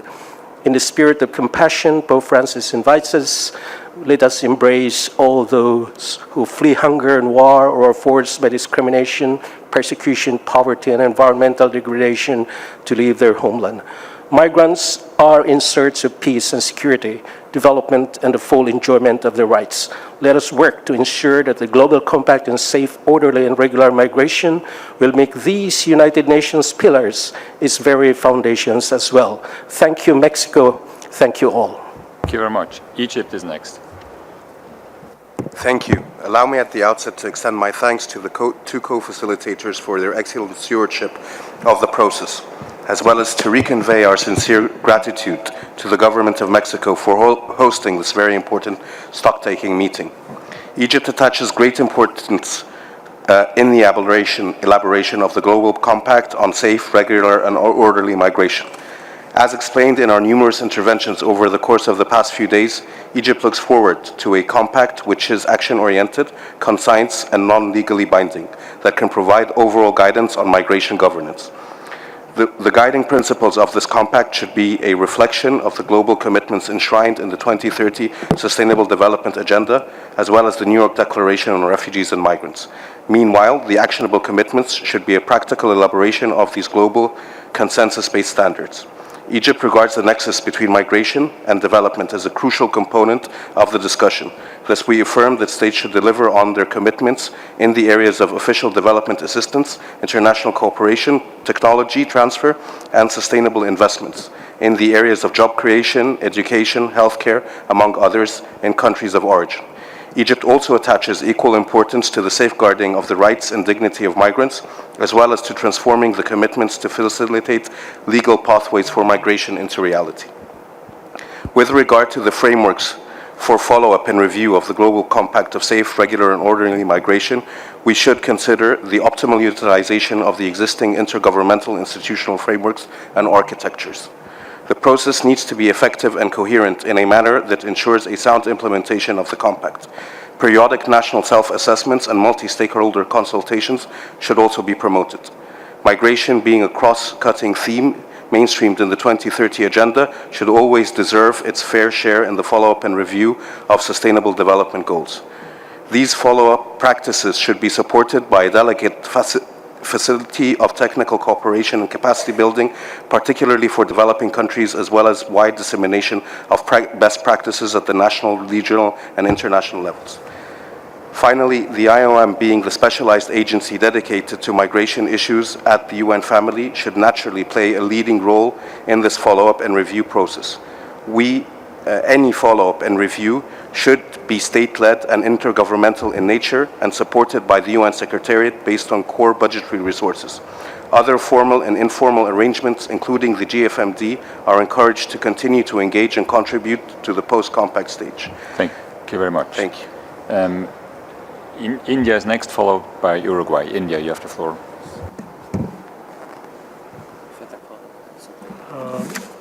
Thank you, Mr. Chair. At the outset, I would like to compliment the Government of Mexico for the excellent hospitality and arrangements, and the co-facilitators, panelists, and all participants for their valuable contribution to the deliberations of this stock-taking meeting of GCM. Government of India believes that mobility of migrants is an integral component of global economy that contributes to the overall prosperity in the countries of the origin and the destination. There is therefore a need to promote its importance and utility both for the countries of origin and countries of destination. We believe that Compact on Migration must retain focus on the phenomenon that is intrinsically linked to globalization while recognizing the important role played by the regional consultative processes like Colombo Process, Abu Dhabi Dialogue, etc. The Global Compact for Migration, while reaffirming the sovereignty rights of states to manage migrants, should foster an environment of trust and understanding. And finally, we believe that the GCM must encompass the good practices between the countries of origin, countries of destination at the bilateral, regional, and multilateral level. Participation of all stakeholders at all levels is imperative for the success of GCM. We fully endorse that IOM can play a leading role in the success of GCM process. Thank you very much. Thank you. Uruguay is next. Many thanks indeed, co-facilitator. I wish to endorse previous delegations in thanking Mexico and the co-facilitators for all of the work that they've undertaken to date. Mr. Co-facilitator, as a country of origin and country of destination, the state of Uruguay has spearheaded the initiative to end up with a GMC within the sphere of the United Nations, and that's why we express our appreciation for the consultation phase that has been spearheaded and the various fora that have brought member states together. Uruguay is incidentally one of the states that has already produced its country report and presented tangible proposals for these to be incorporated into the GMC. Uruguay has ratified the most important agreements, conventions and international treaties in the sphere of regulating and protecting the human rights of migration, and we have a national normative framework based on recognizing and fully respecting the rights of migrant persons and their families. Uruguay recognizes the right to emigrate, return and also to stay voluntarily in a country of origin or destination. The principles which underpin the migration policy of Uruguay are those which involved ensuring that nationals and foreigners enjoy the same rights and duties, non-discrimination, socio-cultural integration, the respect for diversity and cultural differences, gender equality and integral protection of migrants in the most vulnerable situations. The state of Uruguay underscores what was stated in the New York Declaration regarding need to ensure states that work more closely together, sharing responsibilities in a more balanced fashion in order to ultimately reach consensus regarding long-term responses to challenges posed by international migratory flows and major movements of peoples in general. Uruguay, moreover, attaches the utmost importance to dealing with this issue within the UNGA because this is an appropriate sphere to ensure that all states can participate and make proposals on an equal footing, upholding all of their interests. Finally, our country acknowledges the central role that the IOM plays in terms of providing technical support to the RCP process and has done that, and therefore we call for this organization to play a leading role in monitoring and reviewing the GCM. Mr. Chairman, Uruguay is committed to multilateralism as a principle and attach the utmost importance to ensuring our efforts achieve tangible form in the form of an instrument which will improve the lives of millions of people that leave their countries every year. Thank you. I invite the Global Coalition on Migration to take the floor.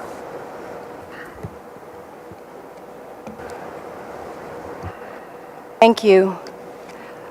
On behalf of the members of the Global Coalition on Migration, and after a year of extensive engagement by civil society and particularly migrant-led organizations across the globe in regional civil society consultations, we look forward in the next phase for the spirit of learning and engagement and dialogue with civil society and particularly migrant-led organized forces.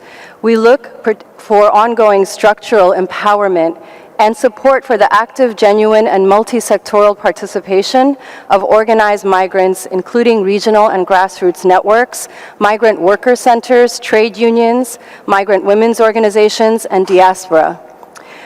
We want formal but also informal opportunities and structures for migrants in our organizations, national human rights institutions, and civil society to participate in the implementation, oversight of the compact, including transparent and accountable monitoring, review, and implementation mechanisms.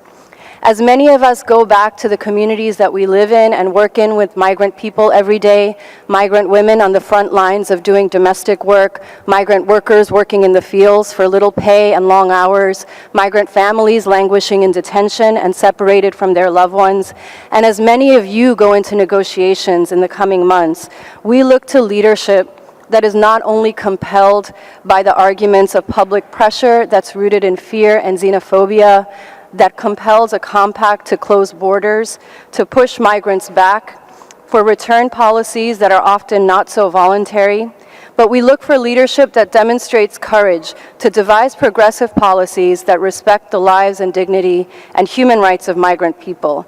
And in fact, this is indeed possible by working closely with organized migrant examples, with sectors, with governments at local and national level that have demonstrated policies that exist in many places that protect rights. Policies at the heart of civil society's concerns, particularly for migrant labor rights, migrant women's rights, access to services and firewalls protections for irregular migrants, social protections, access to justice, and due process in procedures and returns. Civil society organizing has always existed and will continue to exist, and particularly by migrant communities. And in this phase of negotiations, we look to ensuring that there is a central role for organized migrants in shaping the compact and implementing rights-based practices after the adoption of the compact. Thank you very much. I have 7 more speakers on my list: Singapore, Kazakhstan, Republic of Korea, Senegal, Sweden, United Kingdom, and El Salvador. Singapore, you're next. Thank you, Mr. Co-Facilitator, for giving me the floor. Singapore would like to first join our other delegations in thanking Mexico, our host, for hosting this stock-taking meeting. Singapore agrees that the scale, complexity, and impact of the global migration phenomenon warrants international attention and response.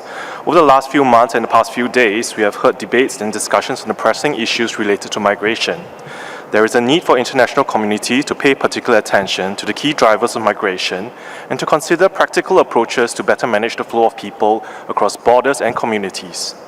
Migrating for work should be a choice. Unfortunately for many, migration has become a matter of necessity rather than a choice. Such cases are not the preferred option, as the journey abroad often involves a great deal of uncertainty and personal sacrifice. The international community needs to work together to invest in sound economic and labor policies that create decent work opportunities for all. Today, close to 40% of Singapore's population are foreigners. Singapore thus has considerable experience in migration, and we value the contributions that legal and documented migrants make in our country. In Singapore, we take a whole-of-government approach to keep Singapore's borders safe and secure so that our citizens, legal migrants, and legitimate travelers can enjoy the safety and security while they are in Singapore. Our immigration and registration laws are thus designed to be effectively administered to facilitate safe, orderly, and legal travel and migration through our borders. Singapore believes that in order to achieve the safe, orderly, and regular movement of people, such movements must be legal. In our view, the GCM that we're working towards should take into account specific national circumstances and aspirations.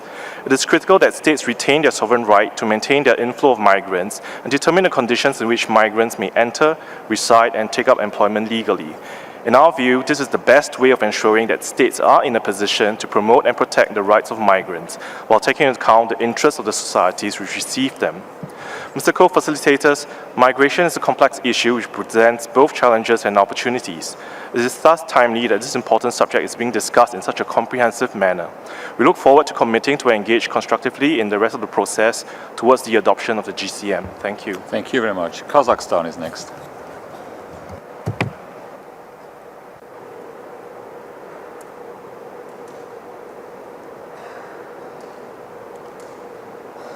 Kazakhstan, you have the floor. I see a microphone, but I don't see a speaker. Maybe we go on to the Republic of Korea. Thank you, Mr. Chair. My delegation would like to take this opportunity to speak about Korea's priorities. Korea upholds the importance of protecting the human rights and the fundamental freedoms of all migrants. We therefore stress the states should implement migration policies and border control measures in conformity with applicable obligation under international law and in compliance with the principle of non-refoulement. My delegation also highlights the importance of better data and evidence, and sufficient disaggregated data not only enhance effectiveness of migration policy, but is conducive to preventing prejudice and xenophobia. We look forward to more cooperation made in this area. I thank you and Mexico. Thank you very much. Senegal is next.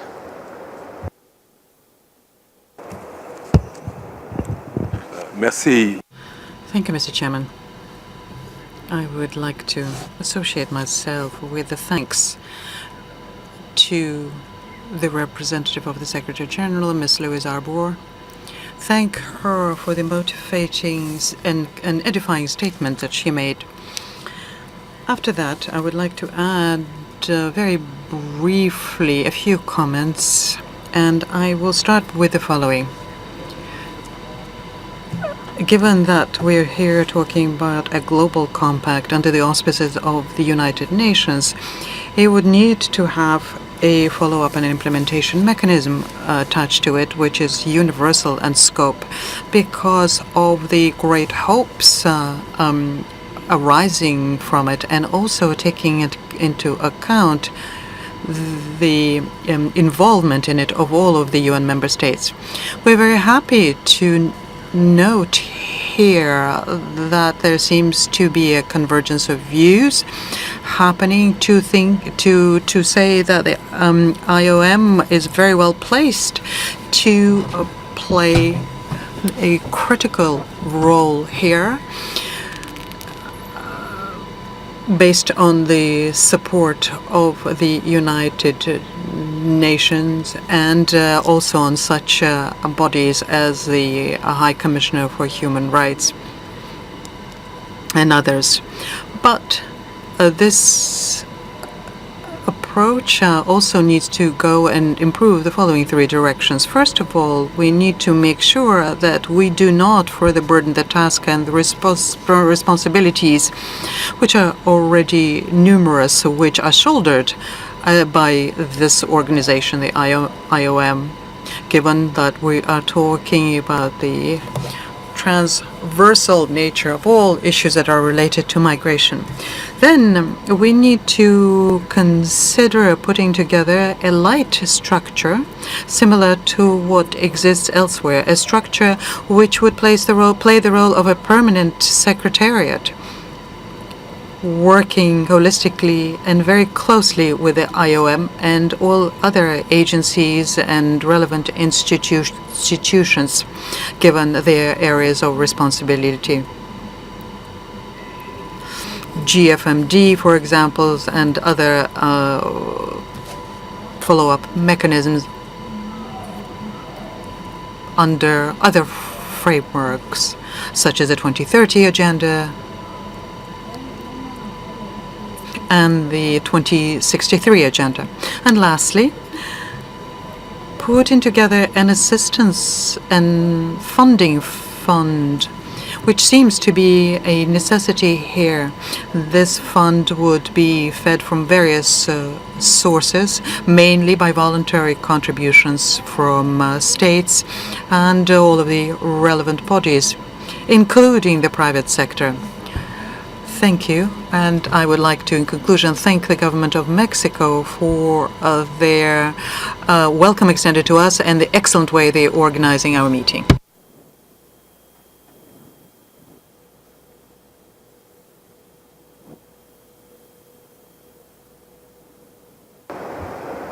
Sweden, you didn't ask for the floor? Can I get microphone for Sweden, please? Thank you.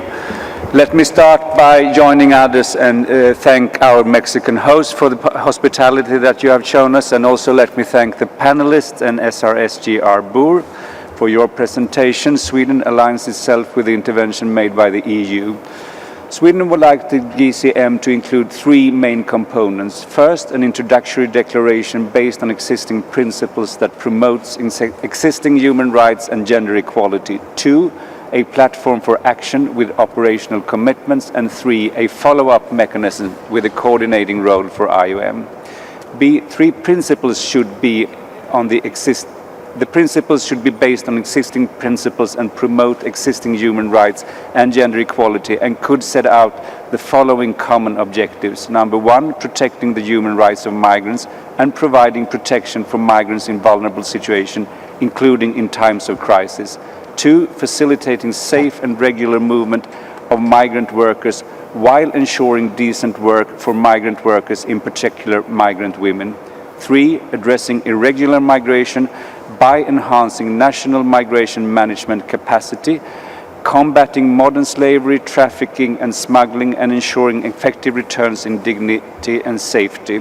Four, enhancing the development effects of migration and ensuring inclusion of migrants in their host societies. And five, improving international cooperation and governance of migration.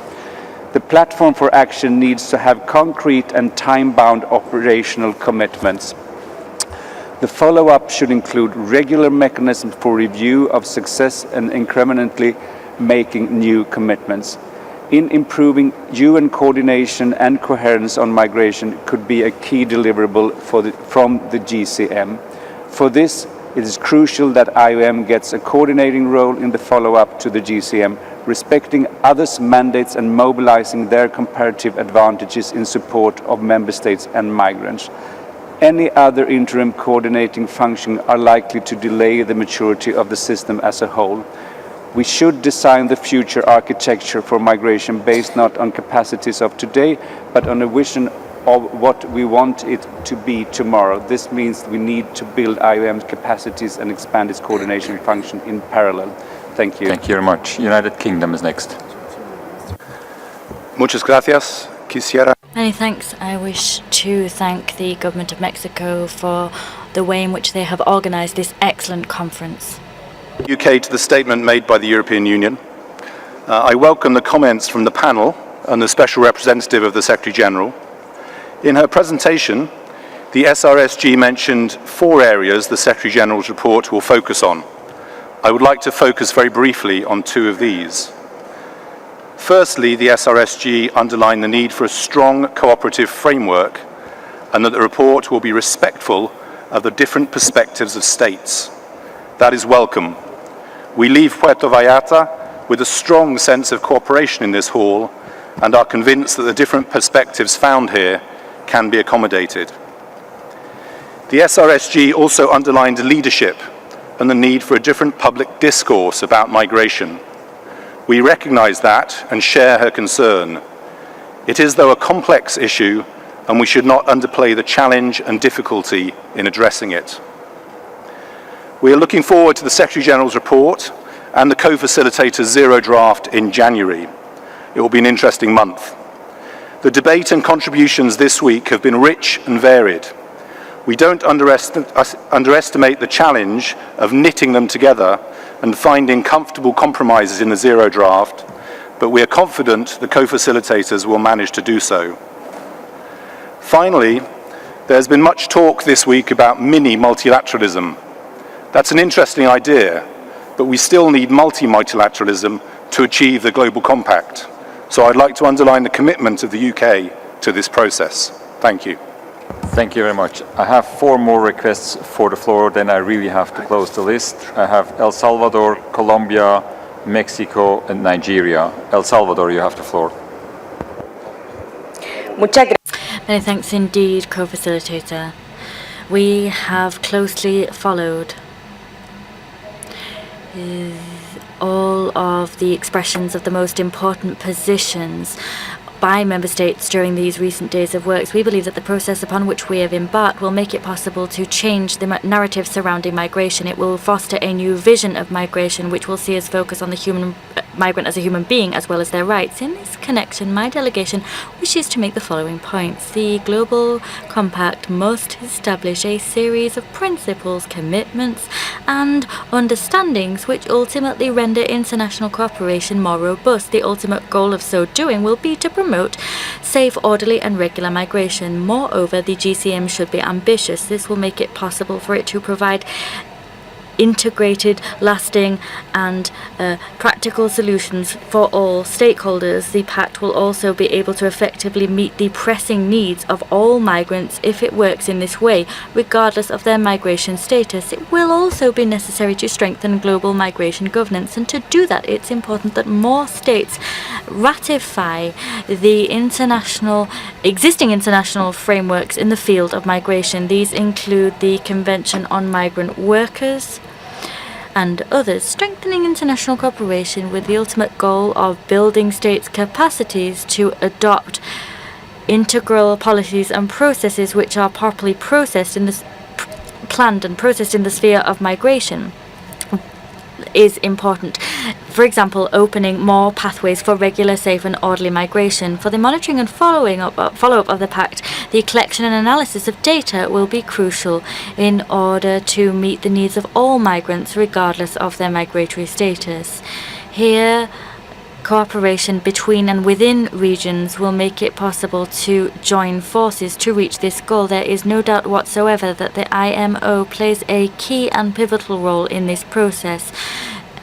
to strengthen any mechanism that we establish for the monitoring and reviewing of the GCM. They should continue to play that leading role. To conclude, I would say that it's not only states called upon to work here now, rather all the various stakeholders need to work together. These include civil society, national human rights institutions, international bodies, academia, members of parliament and parliaments themselves, the private sector and others. I wish to thank the government of Mexico for hosting us in this beautiful city. We thank the flawless work of the co-facilitators Mexico and Switzerland. Thank you.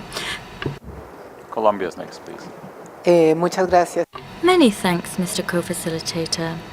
First of all, I wish to endorse previous speakers in thanking the co-facilitators, Ms. Arbor and the Government of Mexico. I am taking the floor in this concluding segment to raise 3 points that are crucial for my country and which we believe should feed into the GCM. First of all, there is the issue of regularization.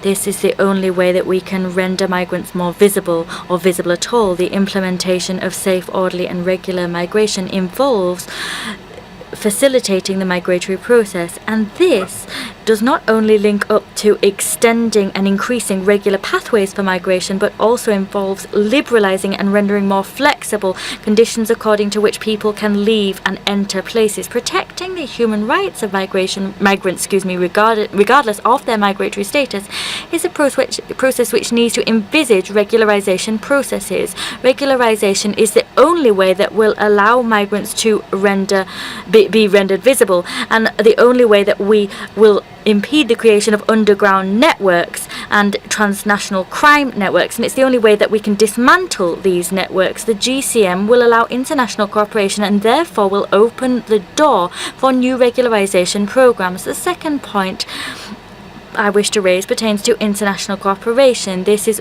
absolutely important in migration governance. International cooperation will help us to define the important criteria which will allow the design and implementation of roadmaps for the welcome, protection, promotion and integration of migrant persons and their families. These are all crucial values and principles which need to be fed into all migration policy. The third point I wish to make is the fact that my country is ambitious and wishes to find a way to ensure the GCM to be in some way binding and accompanied by a monitoring mechanism in which the IOM will play a crucial role more specifically in supporting the implementation of the pact. Thank you. Mexico is next. Many thanks indeed, Mr. Co-Facilitator. I simply wish to thank the experts which gave us enlightening presentations at the beginning of this meeting, and I wish to indicate the fact that many of us do agree, have reached areas of common ground in recent days and during this process, and the panelists pointed to that fact. I also wish to thank Ms. Louise Arbor for her comments, and I think this has been a very encouraging meeting, which has allowed us to see many areas of common grounds. Many proposals have been made which are action-focused. We've also seen that all countries are very committed to making progress on and towards this GCM based on the human dimension of migration, shared responsibility, international cooperation, and there is no doubt that everyone wishes to seize this historic opportunity that we have to move towards establishing this GCM. We wish the co-facilitators every success as they draw up the zero draft, which will be presented shortly. We thank all delegations for the comments that they have made, and we wish you a safe journey home, and we express our desire to see this constructive spirit that has prevailed in Puerto Vallarta continue throughout the rest of the process. Thank you. Thank you much. Nigeria, please, you have the floor. Thank you, Mr. Moderator. Nigeria notes with satisfaction several recommendations that have been profiled in the last 3 days and thank the co-facilitators for providing needed leadership to push the Global Compact forward. Nigeria, as an origin and destination country, would like to make the following submission on actionable commitments, follow-up, and concrete implementation mechanisms. 1. GCM should stress fundamentally the importance of capacity building for migrants at destination countries. This is in order to identify and build skills, reduce gap, build resilience of migrants in countries of destination. The fact is also linked to creating decent work of migrant in origin, transit, and destination country. 2. The important role of local integration for migrants should be stressed within the compact in order to foster cooperation and confidence building for migrants. in destination country as a way of preventing xenophobic and other untoward feelings. 3. Global Compact need effective coordination across national and regional levels in order to incorporate regional and sub-regional initiatives that are peculiar in nature but global in implementation. A notable example here is the Common African Position on Migration, which will be adopted at the summit of the head of state and government in January 2018. 4. Setting of timelines and targets for implementation of some basic recommendations of the Global Compact for member states are important to monitoring compliance and measuring outcome of specific targets inherent in the Compact. 5. Financing is critical to implementation, especially for member states. Global Compact should set parameters for financing through appropriate synergy among international development partners such as World Bank and regional financial institutions such as the African Development Bank in order to create financial lifeline that will be regional in focus but effective in implementation. 6. Global Compact should emphasize strong partnership between national government and relevant international agencies in areas of gathering and strengthening data for migration as a way of enhancing accurate management of migration flows. It is also important that GCM should take proper account of the demographic trends of migration and tailor actionable commitments on specific demographic component of migration as a way of ensuring holistic approach to solving wide-ranging migration issues. Let me conclude by conveying Nigeria's appreciation to the government and peoples of Mexico for their hospitality and support in hosting this conference and helping to generate varied but enriching deliberations towards a global compact. I thank you. Thank you very much. And the very last speaker is Argentina. You have the floor. Muchas gracias. Many thanks indeed. I simply took the floor. Now, please. Sí. Many thanks. I simply took the floor to thank the organisers and the co-facilitators for their welcome to us, and I simply wish to endorse previous speakers. I support Chile insofar as the IOM should be the lead agency for monitoring and follow-up. Thank you. Thank you much. Dear colleagues, this concludes the concluding segment of this meeting. Thank you very much again for your contributions, for your patience, for your perseverance. Many thanks to the panel experts and to the Special Representative of the Secretary General for her outlook on the forthcoming report. And it is my pleasure now. Please don't leave the room. We're going right into the closing ceremony. It is my privilege and pleasure to ask the President of the General Assembly to join us on the podium, as well as the representative of the Mexican government, and we're going to write down. Please don't leave.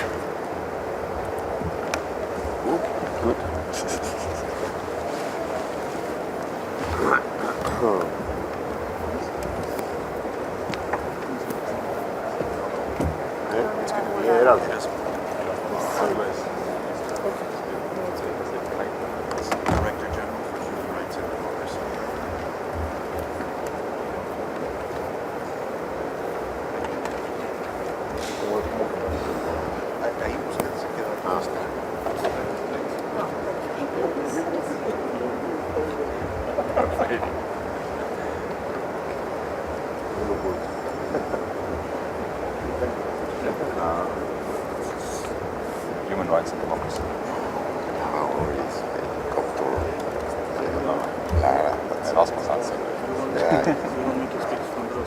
Yeah, I think it's better. Yeah.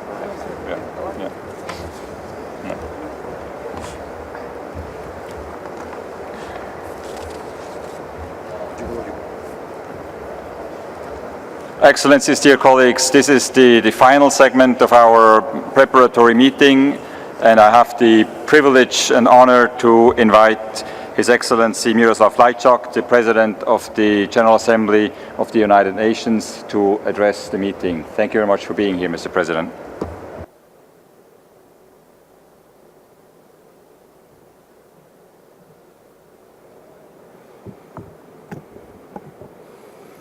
Excellencies, distinguished delegates, Special Representative Arbour, esteemed co-facilitators, dear colleagues, I am very glad to be here in this beautiful city of Puerto Vallarta, and I want to express my thanks to the government and people of Mexico for welcoming us all so warmly.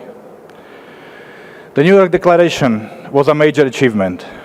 That's because we did something which had not been done before. For the first time, we committed to global cooperation on migration, and we committed to doing so under one global compact. However, as significant as this commitment was, it was all we had. We didn't know how it would all happen. We didn't know exactly when it would happen, and we didn't know what it would entail. Since the adoption of the declaration in 2016, we have achieved a lot. We have set timelines. We have decided on clear modalities. Through our discussions, we have identified broad building blocks for an eventual compact. We have begun to see results at the national and regional levels. And what's even more important, we have organized and participated in what I believe to be the most comprehensive and inclusive international discussions on migration in history. The time here in Puerto Vallarta has been very important for the process. The collective efforts of all of you here, ably led by the co-facilitators, has created a positive dynamic for the way forward. As we come to the end of these discussions, I want to do three things. One, reflect on the knowledge and insight we have gained. Two, point out to the areas of convergence that have emerged. And three, look to the negotiations ahead. So first, reflection. Simply put, we know more about international migration now than we did when we started. A lot more, on many different fronts. We know more about the numbers. Still not enough, because we need significant improvements to data collections. However, the information we do have gives us a much more accurate idea of the scale, trends, and demographics of international migration. For example, we know that less than 5% of the world's population is moving across borders. We know that more and more women migrate, and that the average age of an international migrant is 39. We know that more people move among countries in the global south than to destinations in the global north. These are not always the facts and figures represented in our newspapers or on social media, and I'm glad that many of you stressed them again during this meeting. Secondly, we know more about the practice. Our discussions have allowed us to identify some best practices from our national responses to international migration so far. For example, we heard from Thailand that it has developed a scheme to promote the health of both documented and undocumented migrants, as well as their dependents. Ecuador detailed its efforts to provide migrants with identity cards, ensuring their access to health and education services, as well as to justice. We now know that countries like Sierra Leone and South Africa support migrants to obtain passports and other identity documents, which can expedite their eventual return home. Furthermore, we know more about the impact. That's because this process has allowed us to gain new and diverse perspectives. Over the past month, we have heard from a wide range of actors. We have heard from community activists who have mobilized against hate speech and helped to promote integration. We have heard from police officers who have been the first responders in cases of human trafficking. And we have heard from civil society actors who have grappled to respond to extensive needs with scarce resources. I think it's safe to say that we have all gained knowledge and insight which we may not have had when we started last year. In this way, we can now better understand what migration means for those on the front lines. And I'm confident that these perspectives will enrich both our negotiations and the compact that will come out of them. Excellencies, our learning has continued here in Mexico. You have come here with concrete recommendations and proposals. The Idea Labs, in particular, have produced important food for thought. And now, as we come to the end of this meeting, and indeed the end of this part of the process, it's time to take stock of our discussions so far. So I want to use my second point to give you my own stock take. And I want to start by being frank. There are issues we continue to disagree on. However, I've also identified strong common positions, and I will highlight some of them. The first is that we cannot keep going as we are. Throughout all the discussions I and my team have attended, I have not heard a single voice arguing that our current response to international migration is sustainable. In fact, what I have heard instead is a resounding rejection of business as usual. The second is that migration is a global phenomenon. Our discussions have highlighted the international nature of migration. This has led many of you to underline the need for an international response. And this has led many of you to reaffirm that the United Nations is the best, and in fact, the only forum in which this response can be formulated. The third is that we need to have a credible follow-up mechanism. This is essential for implementing what we agree upon. The next area of convergence I want to highlight is state sovereignty. Member states will determine their own migration policies. The New York Declaration reiterated this. You reiterated this. So it's something we can all continue to agree upon, and it will certainly be confirmed in the Compact. The final area of convergence I want to mention is also the most important, and that's because it relates to people. Every single one of you in some way talked about people. You emphasized that all people are born with fundamental rights and dignity. It is people who will negotiate the Global Compact. It is people who will implement it. And it is people who will be affected by it. I want to thank all of you who have contributed so far. The member states, civil society, academia, the private sector, regional organizations, and the United Nations entities and agencies. Each of you has brought unique perspectives, ideas, and experiences to the table. Moving now to my third point, I want to ask you all to look ahead. Some tough negotiations await us in the new year. Many of you in this room will be driving them, and we should not underestimate the work that remains to be done. Today I want to highlight three main elements which I hope we will see throughout our negotiations in 2018. First, real exchange and real dialogue. We need to hear from all member states, from all regions.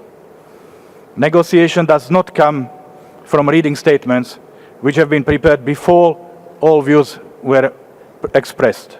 It does not come from sticking to our individual monologues. If we want a real negotiation, we need to talk, we need to listen, and we need to engage in a real dialogue. Second, compromise. This is a necessary element of every negotiations. We don't know what the next stage of the process has in store. What we do know for certain, however, is that compromise will be essential. Even this three-day meeting has already displayed a diversity of positions. It would not be possible to fit them all in one document. It doesn't matter how highly we value our priorities or how right we think we are.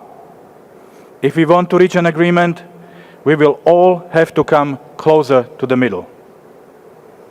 And finally, the third element that will be crucial to our upcoming negotiations is a commitment to multilateralism. From time to time, we must remind ourselves of what multilateralism represents. And one of those times is today. Multilateralism is the belief that we are stronger together than apart.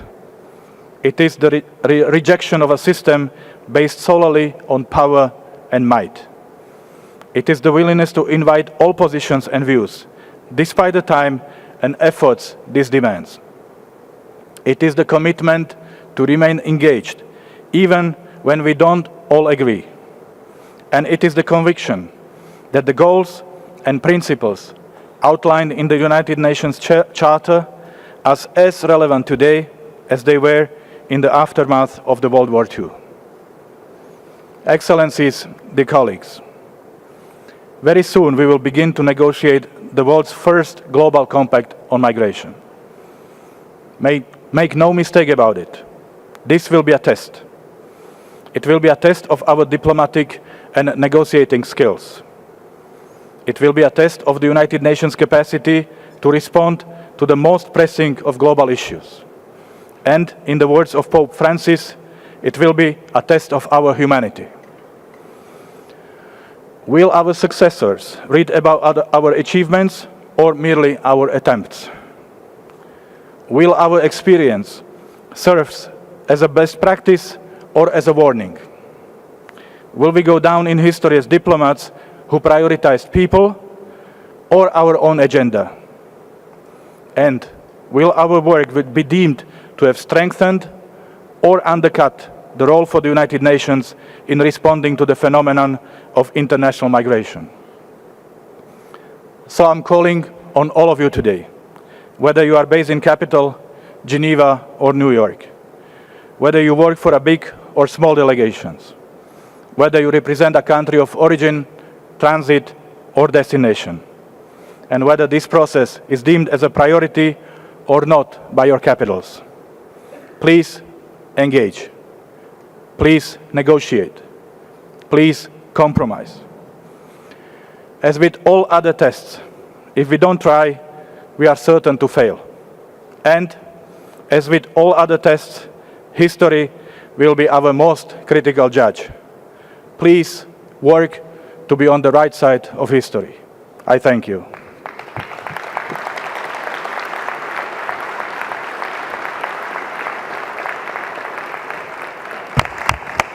Thank you very much, Mr. President. Thanks for your encouraging words. Thanks for being here today with us, making the way to Mexico, and thanks for your continuous engagement, encouragement, and support.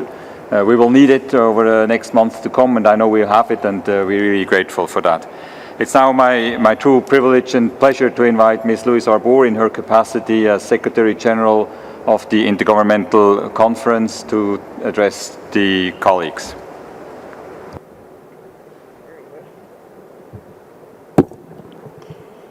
Excellencies, ladies and gentlemen, let me start by thanking the co-facilitators of this intergovernmental process, Ambassadors Gomez Camacho and Lauber, for planning, organizing, and presiding over this very successful meeting, which has brought us together and much closer to defining the Global Compact for safe, orderly, and regular migration. It has been 3 days of extraordinary, intense stock-taking. I would also like to thank the President of the General Assembly, His Excellency Miroslav Lajčák, for his very firm and long-standing commitment to this issue of global migration. Special thanks also go to the Government of Mexico and the State of Jalisco for hosting us in such an excellent and inspiring way in the last few days, which I'm sure has contributed to the very positive outcome of this meeting. And last but not least, I want to thank all of you here, participants, member states, and multi-stakeholders for your active and constructive contributions to what has been, I think, truly a very encouraging set of deliberations. The Mexican hospitality and sunshine have provided us with the required energy to go back to New York and undertake now the critical part of our collective mandate, that is to design and to agree upon a global compact for safe, orderly, and regular migration. Like all of you, I'm very conscious that this is no small task. But before we get immersed in the details of content, language, trade-offs, and strategies, I think we should take this opportunity to remind ourselves of the true significance of what we have embarked upon together. Like other species, humans are territorial. We have inherited from our ancestors a geographic allocation of our respective place on this planet. This has brought us order and security, but also inequities, constraints, and conflict. We have an opportunity today to agree on ways of enhancing our collective security by addressing some of these inequities. Even though it has been asserted time and again throughout this process that the Global Compact is not meant to be a legally binding document, I believe that the objectives of enhancing safe and orderly migration This objective is very much rooted in the rule of law. I don't mean here law in the sense of a convention or a treaty or even domestic legislation. I mean it in a much broader sense as a fair and orderly organization of our interactions with each other as individuals and as groups of individuals. In my view, this has never been better expressed than by French cleric Lacordaire, who said, and I roughly quote, "Between the rich and the poor, between the master and the servant, between the strong and the weak, it is freedom that oppresses and the law that sets free." The objective of putting in place enhanced international cooperation on the many aspects of migration reflects exactly this vision of the rule of law. We are set to improve the lives of millions of migrant workers and their contribution to our communities, to reduce recourse to dangerous channels of migration, and to maximize the convergence of our values with our interests. When we convene under the auspices of the United Nations, we engage in the pursuit of a truly global public interest. In doing so, there is no need to sacrifice national interests and ambitions, quite the opposite. In facilitating the orderly growth of a well-managed international labor market, privileging legal routes and the fair treatment of migrants, we will reduce the insecurity inherent in disorder and illegality. We have an opportunity today to deal with one of the many challenges posed by the growing number of us occupying this planet. We will not solve every problem. Some of the most compelling arguments for action will be met by skepticism, ignorance, arrogance, selfishness, deep-rooted prejudice, and even hatred. But the case for safe, orderly, and regular migration is a compelling one, and the means of improving it have become increasingly clear in the course of our consultations in the last few months. Most of our fellow citizens are open-minded and ready to be convinced by rational discourse about the benefit of well-managed migration. Your leadership has never been more important. The steps we are poised to take will not resolve everything, but they will make a lot of things better. I look forward to working closely with you in the months ahead, and I thank you for your attention and wish you safe travels back home. Thank you.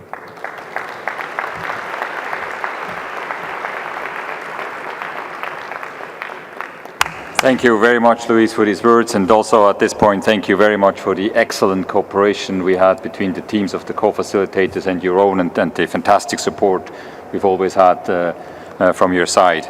I now have the pleasure to ask the representative of the government of Mexico to address the meeting. It is a very big pleasure for me because it's Dr. Erasmo Lara, a longtime colleague and friend of mine, who is the Director General for Human Rights and Democracy. Erasmo, you have the floor. Thanks for being here. Muchas gracias. Señor Almeida. Many thanks, friends. Laura and Lajčák, President of the General Assembly of the United Nations, Ms. Louise Arbour, Secretary General of the Intergovernmental Conference on International Migration, co-facilitators, ambassadors, Ro Glauber and Juan José Gómez Camacho, esteemed colleagues, ladies and gentlemen. I wish to begin this brief statement by reiterating our thanks once again to the government of Jalisco and particularly to its governor, Aristóteles Sandoval. I also wish to convey my thanks to the authorities of Puerto Vallarta and to those working at this convention center. They have welcomed us at this preparatory meeting, which is today drawing to a close. There is no doubt that this has been a very successful meeting, one which has allowed us to comprehensively take stock in a participatory fashion of progress made to date, and this will allow us to ultimately produce the GCM for safe, regular and orderly migration next year. This reunion marks the end of an important period of exchange, reflection, and a period in which we have built trust between us all. The meeting has also made it clear that it is through multilateralism within the United Nations that together we will be able to pinpoint challenges and solutions to the complex realities of global migration. Thus, today we have a comprehensive and sophisticated vision of migration and of the opportunities which it constitutes for states, persons and development in general. We are clear now about the pivotal role of the migrant as a human being, the imperative to promote and protect human rights of migrants and to fight against discrimination and xenophobia. We have clear the primordial role that gender needs to be paid attention to, just as do specific situations of vulnerability, and the fact that we need to empower migrants. Moreover, it's clear that the opportunity the process provides us with to best harness existing migratory systems, circular migration, strengthening labour migration, and working on integration and reintegration. All of these are important, and it is important to ensure that migration is a choice and a driving force of development and well-being. In sum, the work that we've conducted over the last 3 days demonstrate that we are moving along the right path, that it is possible to have, as the co-facilitators have stated, a 360-degree view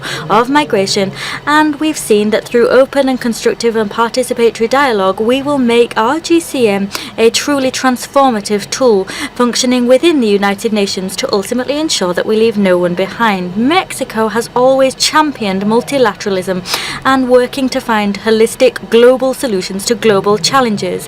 This was clearly demonstrated in debates over the last 3 days.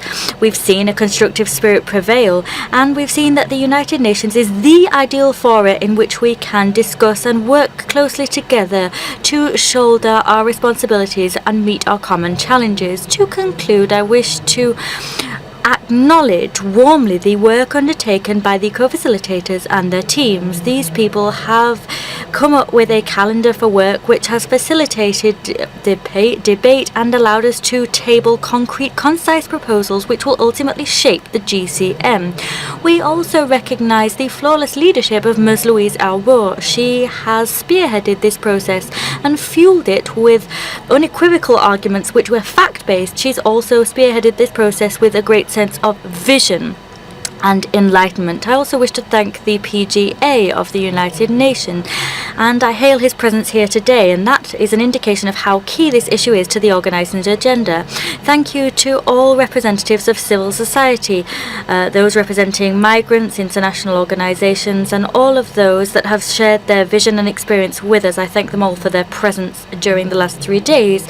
To conclude, I thank all of those that have worked to make this meeting possible, United Nations civil servants, those working in the room, interpreters, but I also wish to thank liaison officers and voluntary students that have hailed from various Mexican universities. I also thank the staff from the Ministry of Foreign Affairs in Mexico. Without all of the above mentioned people, this meeting would not have been the success that it is today.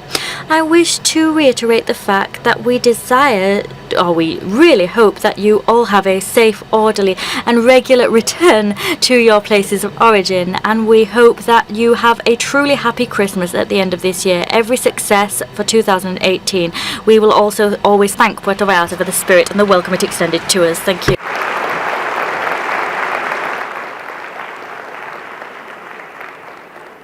Thank you very much, Erasmo, and through you, please, to the Mexican authorities, local and federal.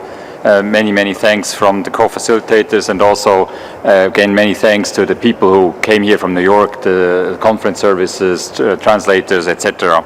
Before I hand over to the co-facilitator, to Ambassador Gomez Camacho, for some concluding remarks on behalf of both co-facilitators, a few details about the next steps ahead. Obviously, we're not done here. The next step is you will receive a chair's text summarizing these 3 days we spent together here in the meeting room. It should be out in time for you to be busy over Christmas, so you're not getting too bored over the holidays. Then, of course, the zero draft is next after that, based on the chair's text of this stock-taking meeting, but also based on the forthcoming report from the Secretary General. That was already, we had a peek by the Special Representative this afternoon. But also during this time, keep sending in your contributions. Keep sending us your index cards and keep sending us your emails with your concrete, specific contributions on what you would like to see in the text.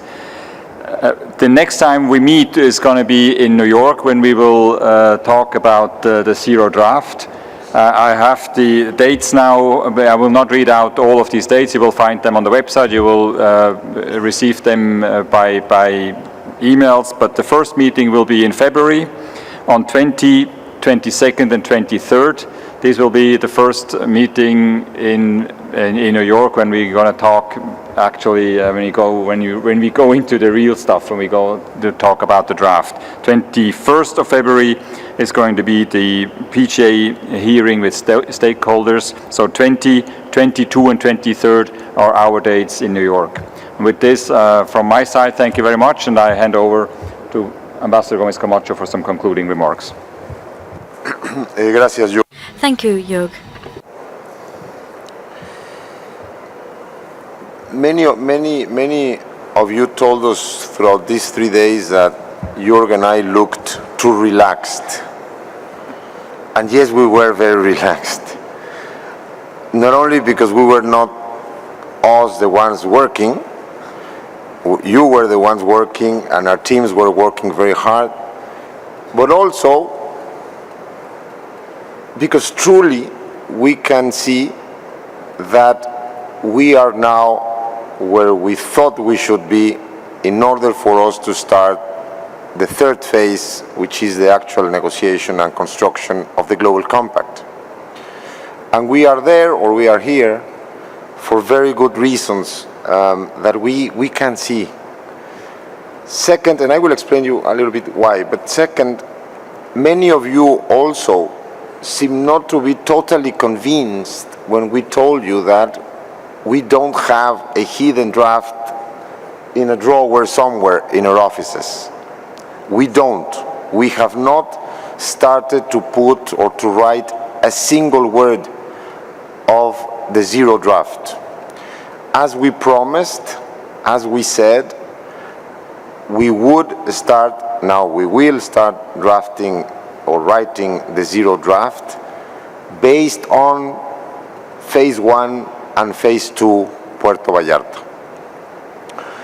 Third, we hear you. We have heard you loud and clear. We have paid careful attention to everything you said. We have paid careful attention to everything you did not say.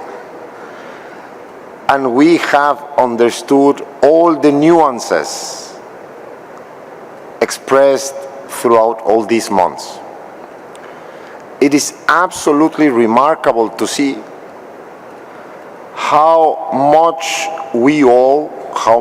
you all have evolved in your thinking, in your positioning, and in your understanding of the phenomenon. And as we say, or we both of us are completely convinced, and we always say it privately, this is not about common views. This is about common purpose, which is not the same thing.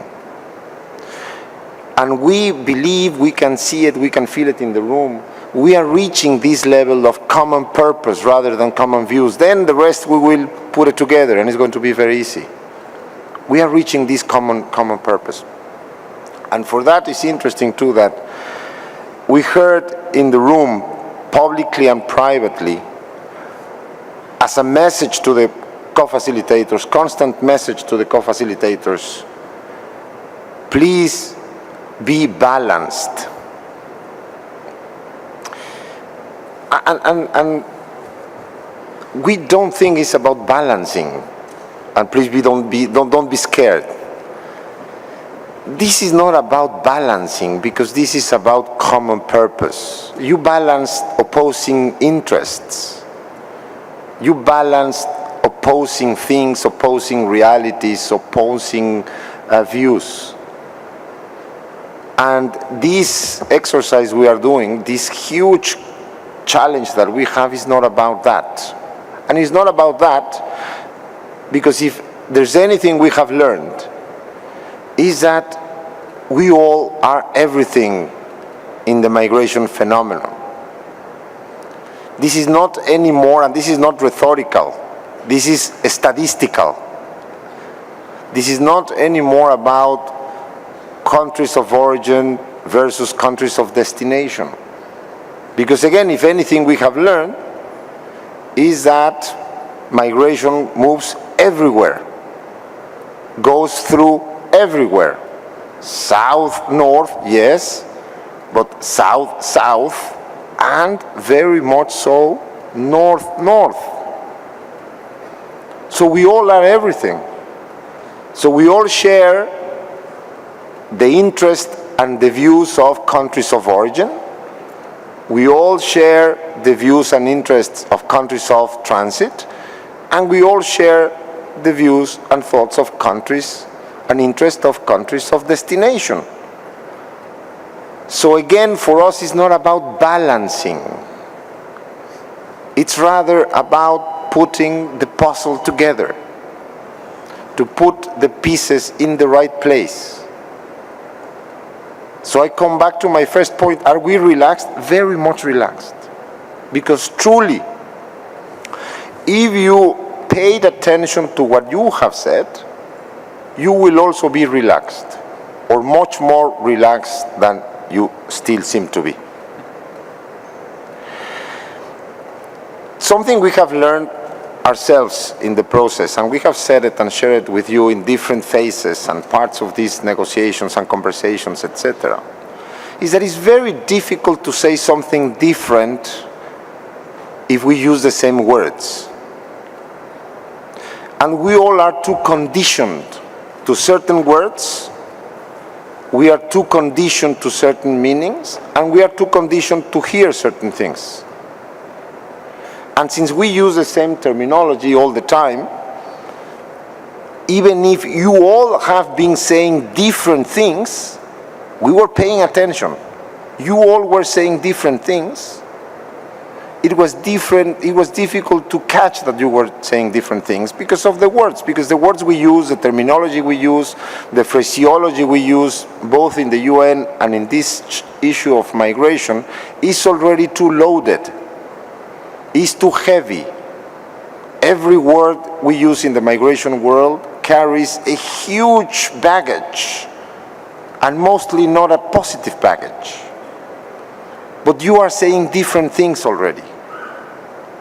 So one of the things we will do, or try to do, is to start helping or working together in refreshing the terminology, refreshing the words, so we can start afresh, and we can start understanding each other, or catching, or really getting the real meaning of what each of you is trying to say. But I can assure you, we can assure you, the conversation today, compared to the conversation we had when we started, is 180 degrees different, and for the good and for the better. Bill Swing, our good friend Bill Swing, said yesterday or on Monday something very interesting, which was very true. Sometimes we need to make, or to think, or to make the reflection of things much more complex before they become more simple. And it's totally true. And again, I can tell you, we can feel it, we really believed it. It's not an exaggeration, and it's not rhetorical, and it's very honest what we are saying. Things are starting to look more simple. And that makes us extremely happy, because that's exactly what we needed. It seems that we are getting to where we need.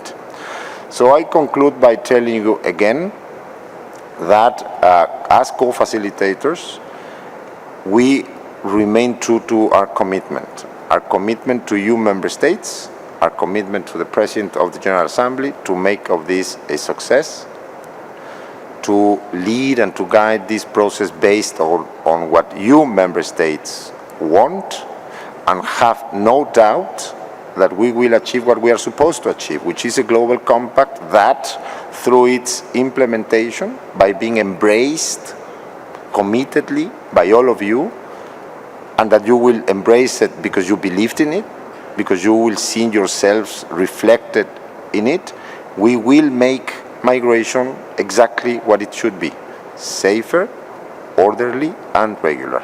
Thank you so much from both of us. Thank you so much as Mexican for having accepted to come to this modestly beautiful place. Thank you so much, and I also wish you a safe return back home. To those of you that will see each other in New York tomorrow, Friday, and those that are going back to their capital, to your capitals or other capitals, please have a safe trip and enjoy the rest of your stay in Puerto Vallarta as much as you can. Thank you so much, and thanks so much, Mr. President. Luis, thank you so much, Jörg, and the Secretariat and everybody. Thank you so much.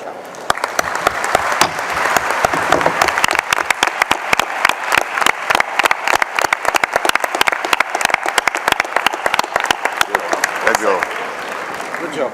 Well done. Thank you so much. Good. I'm very happy. Excellent, excellent. Good. Yes. Está conectado.